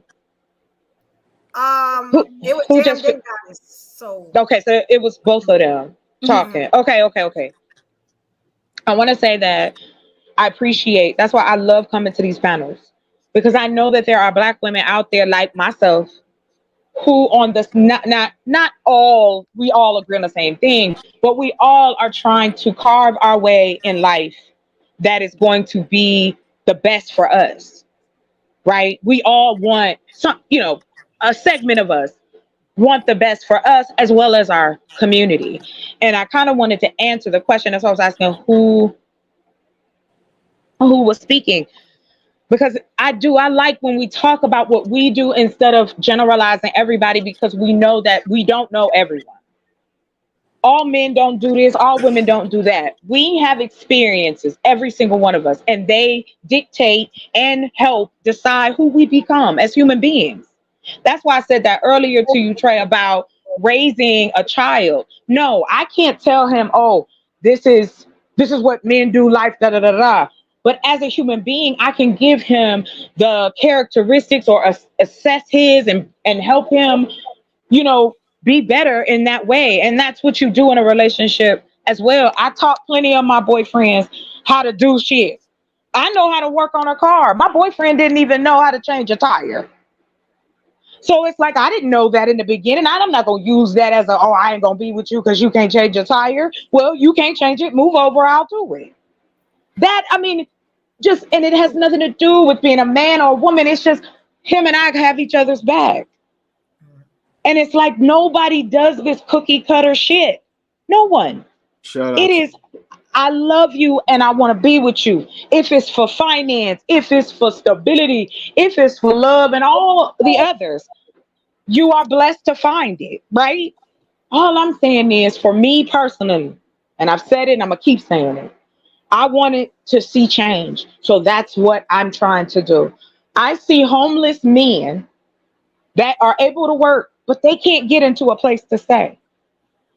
I see families and all those type of things. So for me, I was like, I can't be out here just talking shit. I want to actually do something to assist people, because you need a home. Finances are a huge thing when it comes to relationships. People break up over it. And it's just about, and no pun intended, but let's talk about the evolution of us. What are we doing now? How can we talk to one another? What questions do we need to set aside? Because I agree, we are the problem. We need to sit down, put your machismo down. I'm putting my pride down. Let's have a conversation and not make it a competition, because that's what it feels like. Yeah, go ahead. I'm sorry. I can't help change the world if I'm unwilling to change myself first. And I need to recognize where I express and show weakness, because that's what's important to me. It's not even about the husband. It's not the other people. It's about me. I need to be the best representation because I'm the change. Integrity is something that can't be taught. It has to be witnessed. Why am I depending on other people all the time? It's time for me personally to start showing what integrity is. So if that means that if the man that's coming into my life says, hey, I don't feel comfortable with this man right here, if that man is my friend, he's going to understand that my man comes first. If that friendship is true, it's going to be there. If that relationship ends, or once my man understands that my loyalty is to him, it's not that I'm making a sacrifice. And I think that's where we miss a lot of it, is we always look at what we're going to have to do without. We never look at what we're going to gain. And I would much rather look at what I'm going to gain, because that is more attractive to me. I definitely agree on that part. If I'm sorry, the part where you said about if you had a friend and your man wasn't comfortable with your man friend, you would get rid of that friend. I think I agree on that aspect. I know a lot of women may not. And just all the way down to something simple like an outfit. Like if my man doesn't like that outfit, I'll change that outfit. It's not a sense of control, but it's more of a respect thing for my partner. But I guess I want to ask Jay Jerome, because he's been so active. Yeah, he active. Thank you, player. I'm glad he's here. Listen, I don't miss much, right? And I'm like, okay, sir, I don't know. you take a lot of liberties with thinking that you know women so well. And I find it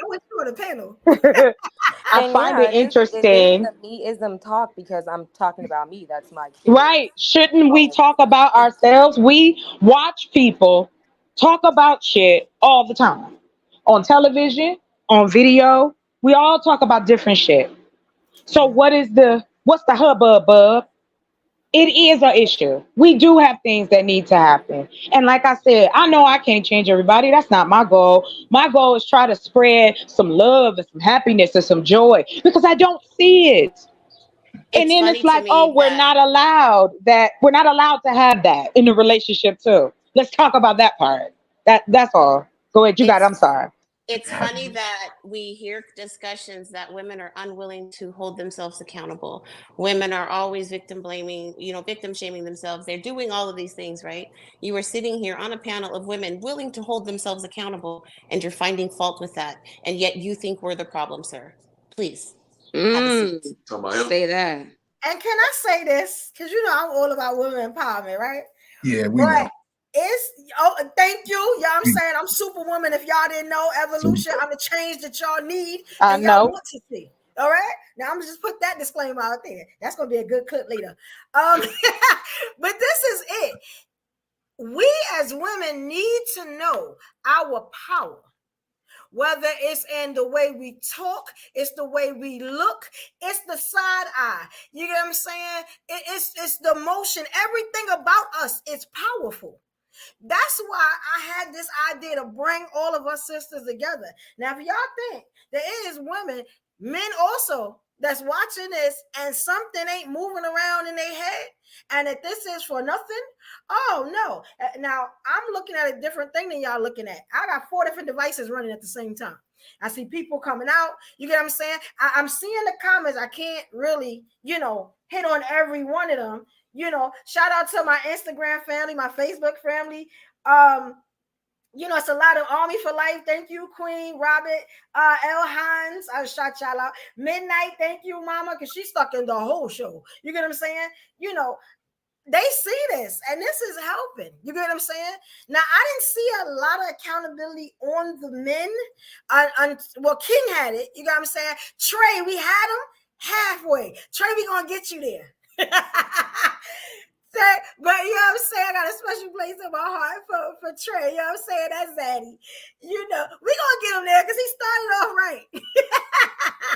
This something switch. I think it was Jay Jerome. I think it was Jay Jerome. Please make sure you come back. But let me tell you something. This is helping people. You get what I'm saying? Sometimes we can't talk from an I all the time. You get what I'm saying? Sometimes we got to talk from what we see.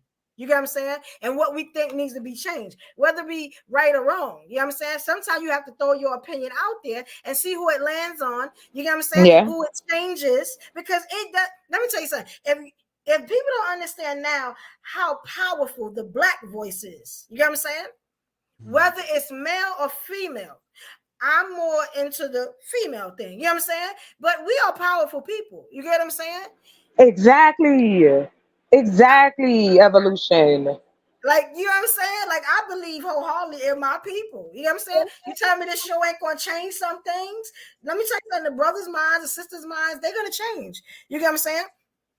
And I feel like that we need to keep doing this. You get what I'm saying? Because I've seen the positive effects that's in my DMs. You get what I'm saying? That's, they sending me messages and stuff like that. I don't always tell y'all about them, but it is working. You know what I'm saying? And it's a powerful thing. We appreciate you, sis. We appreciate you, sis. We appreciate you. Do it without any one of you queens. I need every one of you queens. I'm there. You got me. You got me on Thursday, sis. You got me on Thursday. Yes. You know what I'm saying? Well, I believe in that. I understand you because like we was talking before we went live. Yes. I'm hardcore. I play hard. I live hard.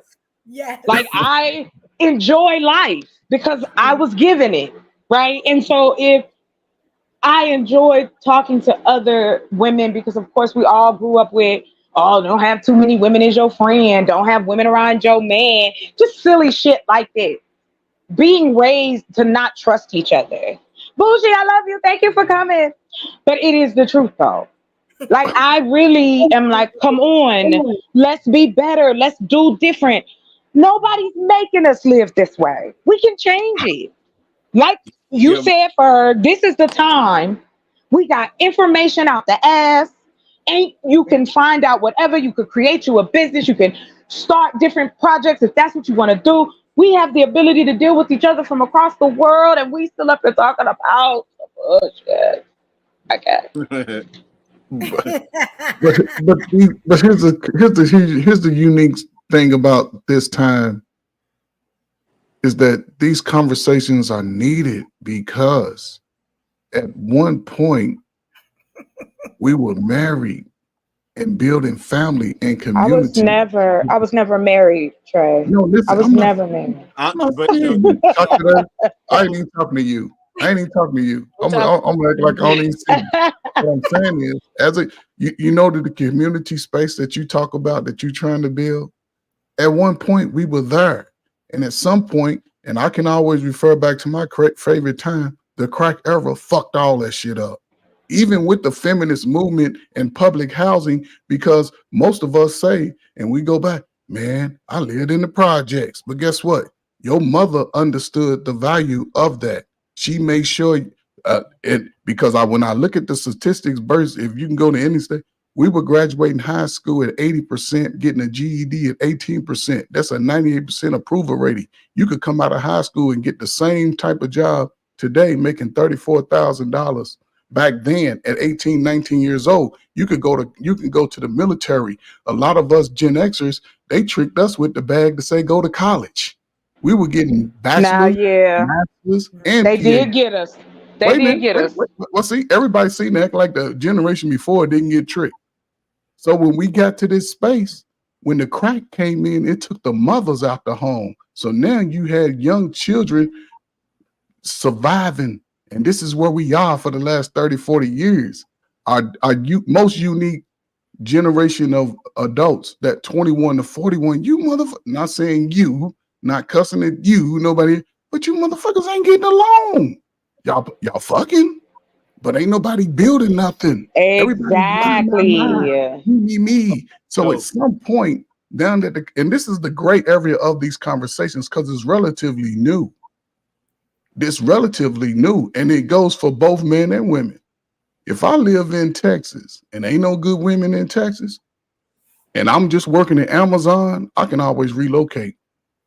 I ain't got no hell of a job. It ain't like any of us over the last 20 years got hell of a fucking careers where we work at Ford, fucking Taco Bell, you know. So this is a great time for you to look at your asset. I thought COVID would give us a better future, but COVID just exposed our disadvantages even more. Yes, it did. And our mental incapacities, because there was a time when a lot of the young men were being placed on medication, and these motherfuckers are grown now, 6'4", still trying to figure out what the fuck happened.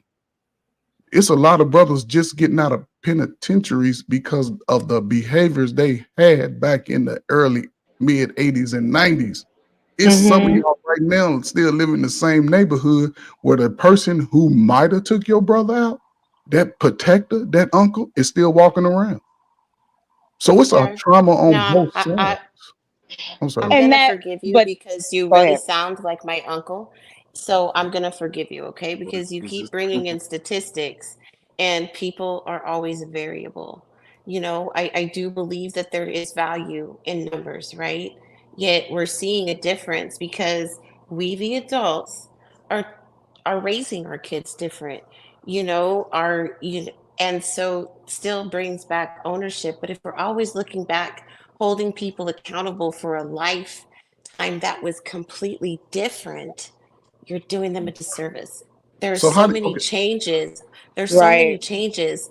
There's a way that you can still hold true to the elements that you're wanting to hold on to, again, through that character element. Yet there's got to be some adaptation as the times changed. Because if you're just stuck in the past on what the past used to be, you've set me up for failure again. No. I'm not going to live up If to you that. don't, No. you know the phrase. You know the phrase. The phrase know. is, if you don't know your history, you're doomed to Yep. repeat it. And like, if you don't know that such and such had these problems, how do you even know to fix anything? So Correct. yeah, we need to go back. We need to revisit things so that we can do things And like better. it's and do even things coming more down to good. where they're Okay, not so even I checking just on want the to ask, leave it there, where in and time you want to dismiss okay. it, it's going to I just put want us to in ask, a worse position, and I want make to it even ask, more what does me worse. looking back on the Black community have anything to do with how I'm going to love my singular man? Well, it may A not lot. do anything for Huh? you, but Or you'll if repeat the other mistakes. people Huh? understand their history and really get in tune with Because what's we don't happened to understand. our men, then we may have a better understanding of how we can love them back to where all of our problems may have originated from. History matters. What has happened to our people has mattered. And if we're not aware, and if we don't talk or acknowledge those things, then history can definitely repeat itself because nobody's expecting it to happen again. And none of you realize that in these conversations, we are a repeat of history. There's no evolution just in our conversation. We're still pointing the Yeah. finger at, Human we're still nature looking does not out change. and pointing blame. I'm just I holding think you it to has to your do with own, its own type of I'm thing, just because if you holding don't you think to that, your if you own don't think standard. personally that the I'm community holding you, or Black I'm Okay, wait, holding you one to mic. your own progress standard. Let in him rebuttal. slavery, then that's your own opinion. You can't Yeah. say just because you think people haven't made any progress, that means we haven't made any That's progress. some Like, that's bullshit your right there. opinion. Right. And it's Because you keep it's saying really don't bring up unique. statistics, but that's what makes the world. Numbers make the world. Everything is a It's statistic. So how are you it's telling us Because to white unique. take people the look at numbers that out shit of every it? day. Something that's It's unique proven. that you're not allowing it. Just because it's always worked doesn't make it right. So it's just a Well, different voice. what do you want us to I'm not base the sure. It's information not. off It's of? One at a time, ladies. One at a we time. It's are not making just any sense. if this is a conversation, right?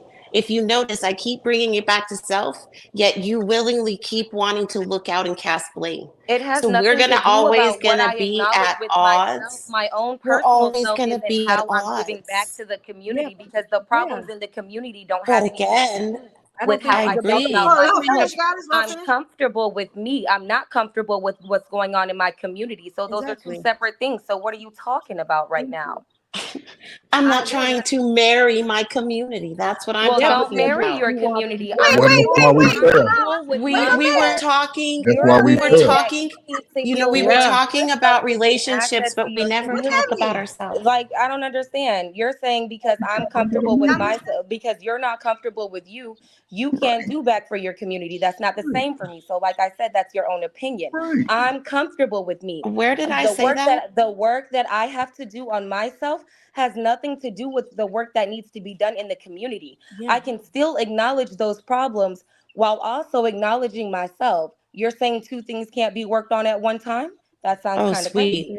Oh, sweet baby girl. Please Oh don't no, I'm ever not your sweet allow baby yourself girl. I'm not to your sweet make baby that girl. Right, I'm assumption. ladies? not your sweet If baby it, Okay. it girl. don't, I'm not your if sweet baby you're girl. Come on, making ladies. You Come didn't on, address Be any ladies. of the other respectful, women ladies. in the No, it chat gotta that be way, had, so Miss you're don't address Chocolate. me Gotta making that be had. way. I'm not your sweet every nothing. I'm not okay, your but sweet baby girl. I'm not your Let me baby ask every girl. something. time Wait, I let speak, them get it you out. never, Let them get it out. you don't allow me to finish. Hold up, I ladies. don't Hold up, have to I hold up, allow hold love. up, you to Holly. finish Come when on, Hold you're man. on, trying to you demean don't me in allow your me. Fighting them statement. every time. I'm I'm really Trey, not. baby Trey, girl. So let if him you finish. want Let your him finish. message to be heard, then I'm address me with the not. same respect that you're asking for. I'm not your You, baby girl, and if you want your message to but be if heard, then you you address step me like the woman that I am, not like once your you child. step once you No, step no, no, no, into a no, no. Once space where you it's step personal, out of I'm line with gonna me, make I'm it going to get you personal. back in it with I me was before we're not going to move making it forward, or personal. you're not How going y'all to get You're here? address me, taking it period. personal. You can, because You're taking you it address personal. me as your sweet baby girl. You have not addressed Because anybody else on the Come panel on, that way. Jam, goddess. I That's do her you don't name. That's I her name realize? don't is rock with Jam. it. I told Do you to you clean it up and you have a That'll problem settle it. with that. okay, So like you know I what? I said, don't apologize speak for to me, upsetting you. speak to I other can people. apologize. I can Yes. apologize. We are polar opposites, and I can respect that. However, And I'm not trying to take away from what you're saying. What I'm saying is that's exactly what you're doing. You literally listen to my statement about what could be changed in the community, and then the next thing out of your mouth verbatim is I think it's ironic how anybody else can place blame on the community and not look at themselves. So how are you telling me that I'm not what are you talking about? You said it verbatimly to me. Do you realize I also said that if I'm unwilling to change myself, I can't help the community? That beforehand. Because if you're going almost 2 statements ago that had nothing to do with what I was talking about. You said that beforehand. You didn't say that during. If you can't remember what you said during the moment, then you can say that, but I remember verbatimly. So don't try to change it into something that it was I'm not trying to change anything. Okay, I'm not so trying to focus on the change topic at anything. hand. You didn't address Which is what I did. your statement to me. You The conversation was about relationships. The conversation was about relationships. Speaking, and then I said what I said, and then you tried to what? Every time I speak, you're gonna cut me off. Let's just agree to disagree. That's it. It is an agree to disagree moment, but don't disrespect me. She didn't call anybody else baby girl, and I'm a grown ass woman, so address nobody else keeps cutting me off. Nobody else is preventing me from having a solid thought. Yes, ladies, you can have the what thought, are you talking about? This conversation has been going on 3 hours. Take a deep breath. I have barely spoken the whole conversation. What are you Let's talking about? take a deep breath. You're right. That just started. I apologized. I apologized, and yet we continue. Because you keep trying to come with something separate in your apology. I apologize, but each time you apologize, there's no but. I was just going to address the but. What are you talking about? Okay, I was gonna say I apologize. That's all I'm gonna say. Your apology. I would. Okay, then move. Yeah, I already said it is what it is. I would like to ask Jams. I would like to answer Jam's question whenever we get to that place. I know you about to do something. I just want to say I liked her question and I wanted to answer. And then go ahead. Y'all got it. I know what you was going to do, Evolution. So go ahead. Oh, well, all I was gonna say was people are starting to leave because I know we've been on here for a while. We've been on here like 3 hours, like we killed it. You know what I'm saying? It was a couple of kinks and stuff like that, but we figured them out. You know what I'm saying? It'll run way smoother next week. You know what I'm saying? I want to see everybody back next week. I want the remaining people that's here from all the stuff we talked about today. You get what I'm saying? I want y'all to give y'all final thoughts. You know, I think everybody was great on the panel. The people that's not here, you know what I'm saying? Y'all were great. I appreciate y'all. I'll probably be sending y'all thank you letters or something like that. You know what I'm saying? And making sure I get it with y'all next week. I'm glad you created something really awesome.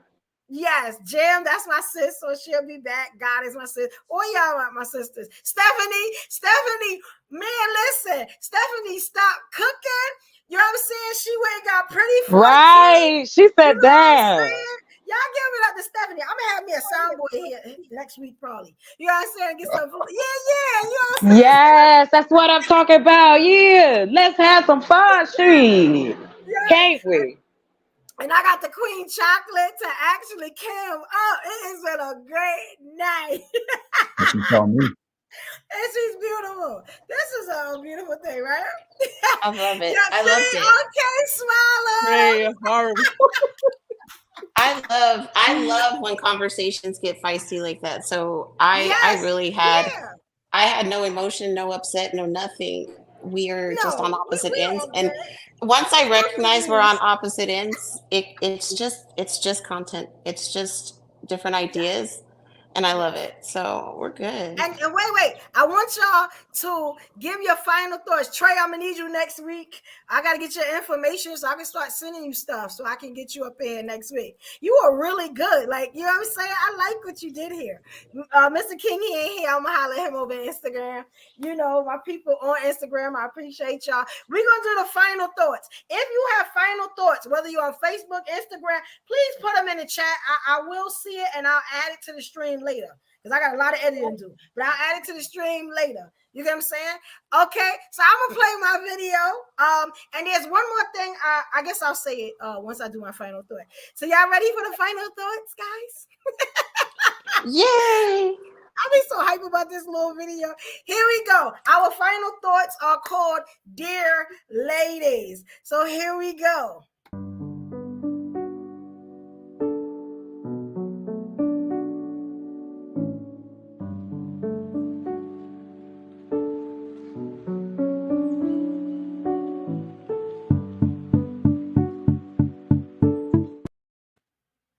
All right, all right. So who's gonna start first? You want to start first, Chocolate? No, I want to go last. I'm gonna go last. Go. Okay, Stephanie, it's on you, Queen. All right, dear ladies. I'm so sorry.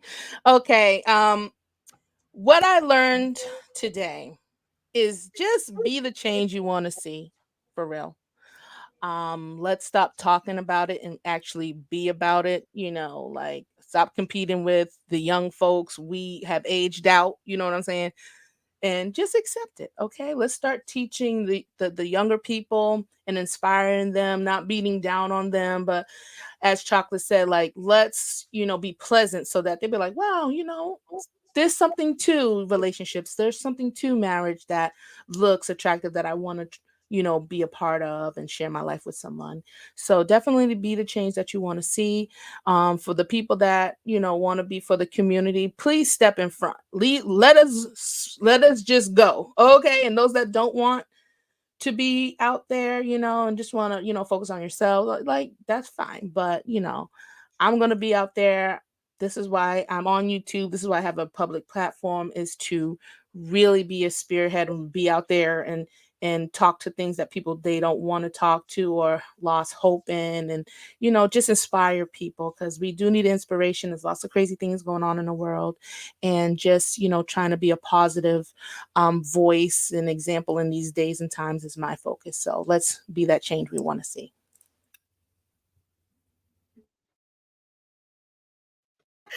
All right, that was great, Stephanie. And tell them where they can find you at, your YouTube channel. I meant to say that. Steph, can you tell them that real quick?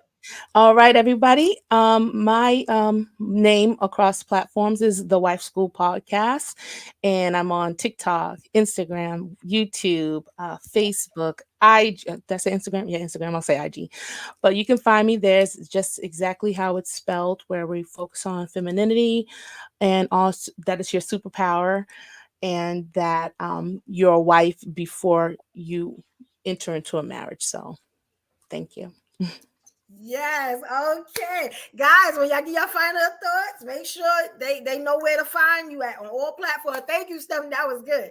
All right. So who going next? We got Goddess, Jim, Ferg. Who going next? You want to go first? All right. Yeah. First of all, I thank you for bringing me up and asking me to come up. And you can get my big ugly face out of the mirror. But and these conversations are definitely needed. This is a great area for us in the Black community. We've had years of dysfunction, and I'm glad to see that the younger adults are looking to forge a different path than what we've been getting for the last 35 years. And as far as the men, now is the greatest time to expand your life and world outside of America. America has beaten us up enough. So take this opportunity to learn as much as you can about the possibility of moving around the country, even outside of the country. We all know most Black people are loyal to America. So just because you travel don't mean you ain't got to come back. Put yourself in the position that you want to be in, whether it's for yourself or for the people that come into your life. Women, again, y'all body is y'all golden ticket. So if you can learn from other women who are older, who've made those mistakes, and I would appreciate if older women would have those things taught to young women, because they need it.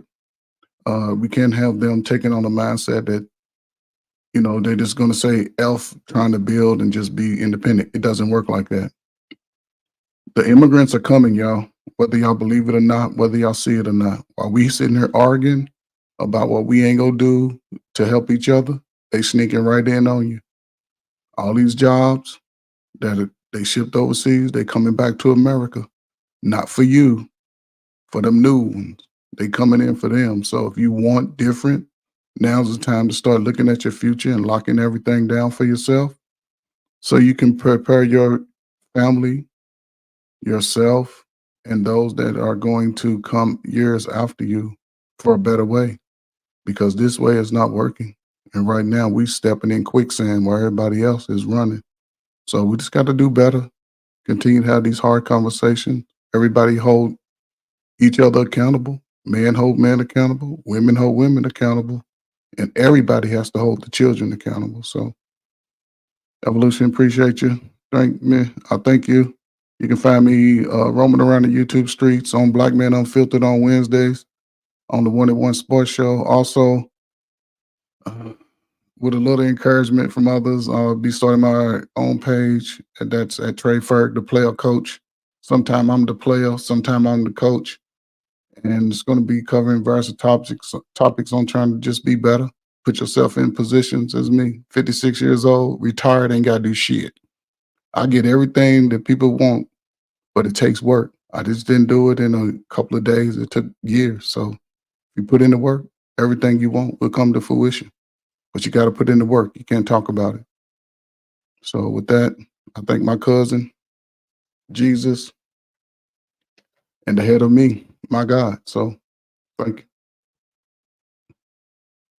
All right, that was a something sweet right there. That was good. Where that Oscar at? I'm just messing with you, Trey. I got mad love for you. I just want you to know you look like a genie right now because you floating. I'm supposed to float. Time. I'm gonna float in your mind.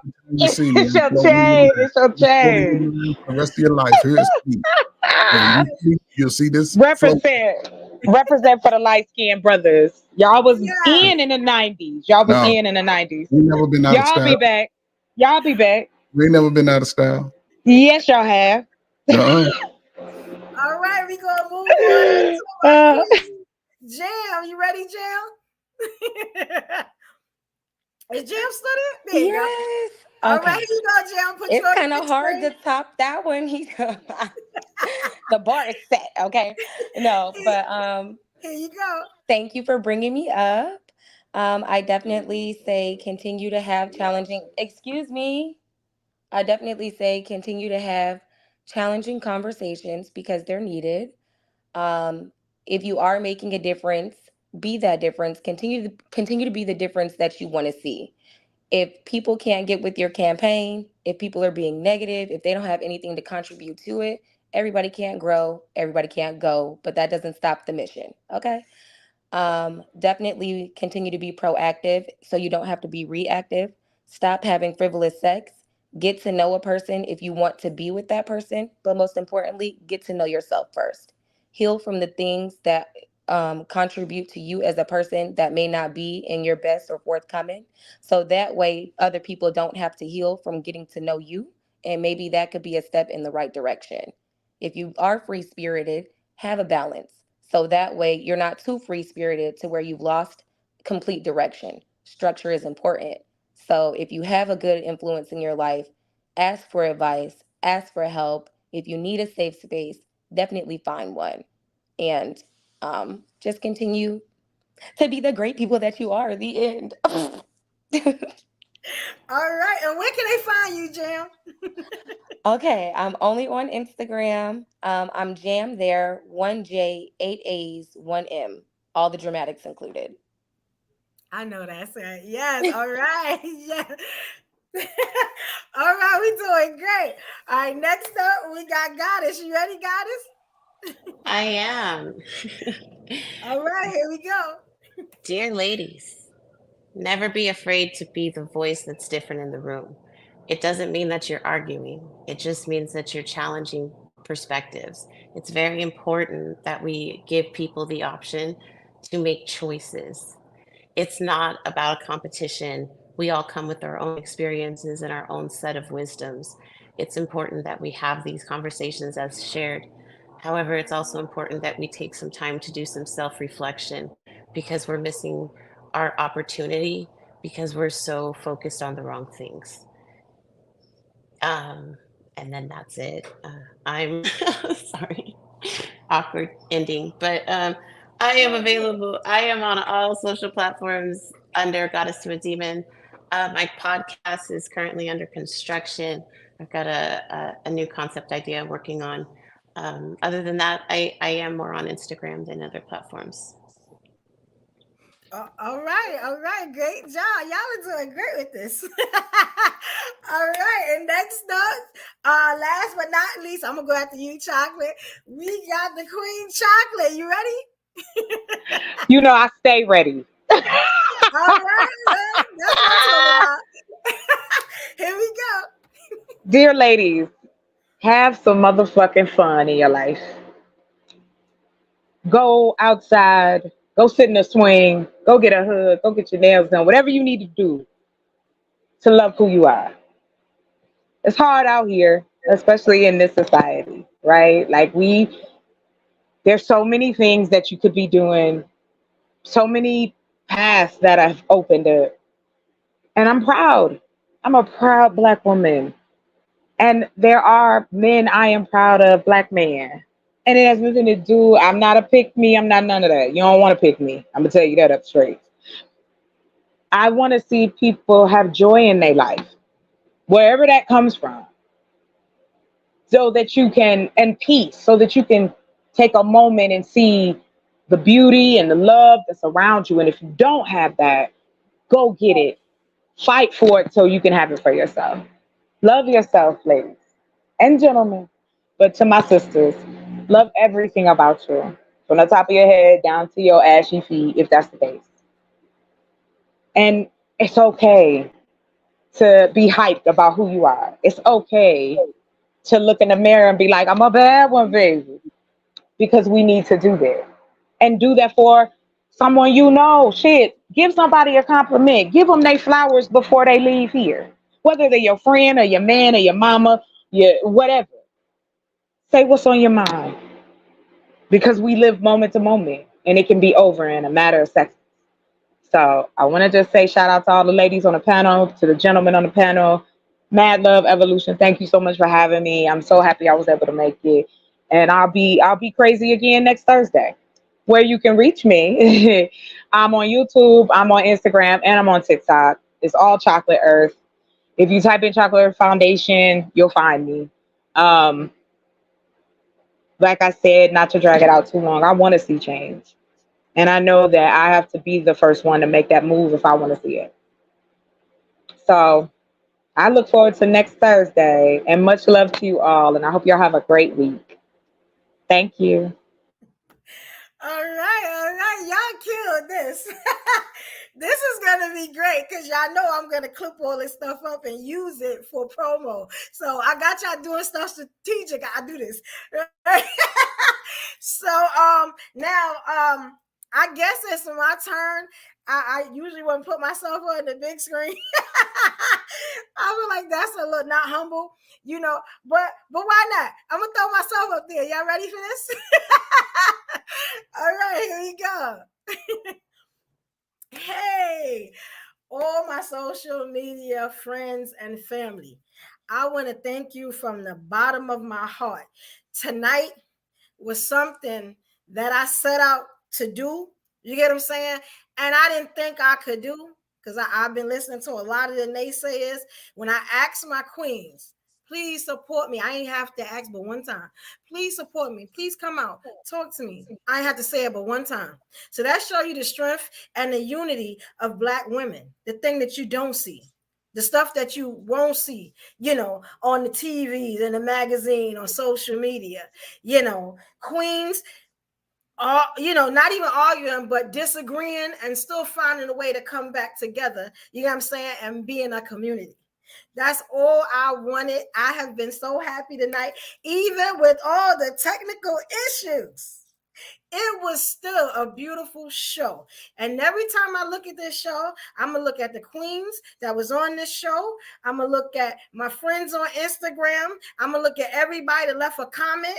And I'm going to know that if I put my mind to it and have God there with me and people that support me, I could do anything. I feel like I'm unstoppable tonight. You get what I'm saying?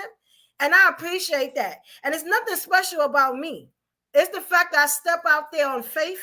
You get what I'm saying? And I want to bring my people with me. It's the only difference. You get what I'm saying? I love all y'all. I could not do this without y'all. This is my love letter to everyone that supports me on everything, every day. You get what I'm saying? If you just laughed at a joke, you know what I'm saying? You know, if you just had my back on anything, whatever it was, I appreciate it. And I don't always get a chance to say it. This right here is my baby. You get what I'm saying? I've tried to do other things and they may not have worked out. You get what I'm saying? And guess what? I'm going to keep on trying. And I want the young queens that see this, the young kings, you could do anything. You get what I'm saying? Our black skin is so powerful and so feared. That should make us want to get up. You know what I'm saying? And do something bigger and better. Because we can do it. You know what I'm saying? And I just want to say one more thing. Tonight, if you look back over this video, my name was said a couple of times, right?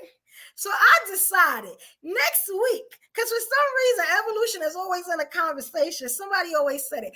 I may just give away a cash prize if somebody could tell me how many times it was said. You get what I'm saying? Because I don't mind giving back to the community. I could do it through my company. And I just think it's just a good idea. You get what I'm saying? I was shocked at how many times y'all said evolution. And I love to hear the name. I love to hear my own name. You know, I love you guys. Thank you so much. And again, this was the Live Ladies Podcast. No, it's not my podcast. It's all the ladies' podcast. There is no one above the other. You got what I'm saying? We all own this podcast right here. On Thursday nights, every Thursday night at 6 p.m., we are going to be here. We're going to be telling it like it is. You got what I'm saying? And you know, I'm saying, when the ladies go live, that's when you hear the real speak. You know what I'm saying? So we are out. Let me get everybody back on the screen. Just real quick, I just have to point out how everybody says that evolution doesn't have a soft girl side. We all just witnessed it. Can we give her a clap, ladies? Because we did just witness. That's right. Yes. Listen, I get it. I get it, sis, but we are soft too. Usually the softest people, but that's great. But if that's it, you're right. Everyone is the vulnerability. We need to have that to get through this. We need each other. You don't have to agree with me all the time. We don't have to agree 100%. But let's be real, you don't do nothing alone. If the people before us hadn't created this, then what would we be doing? Yes, right? We look Somebody on the screen as a community. We look right. I've been looking at it yes. We have yes. We do this. You know what I'm saying? I just don't understand. Like it is right. And I do agree with Trey. Even though he looked like, did anybody ever see Ghostbusters 2 when the painting was the man was coming out the painting? You know what I'm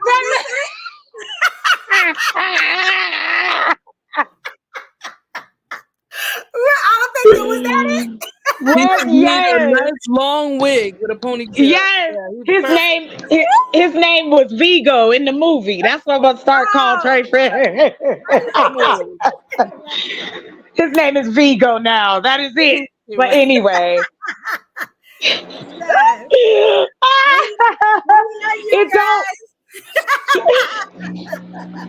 It don't make it no better. So, thank you. I ordered mine. Have a good night, y'all. Thank y'all so much for tuning in. Bye.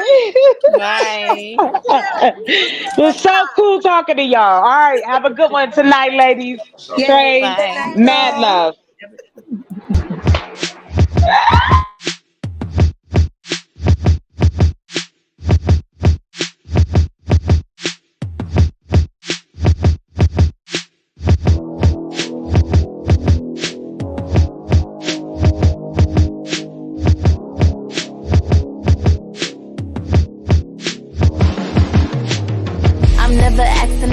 I'm only needing one thing. Don't need the jewels and the pearls and all the things in between. I need a lot of your time, and I be needing attention. Need that next level love, boy. You know I'm feeling ascension. I'm feeling ascension. I see what we're missing. Put some clothes on, baby. Can we go to a dinner? Let's go to a movie for just us two.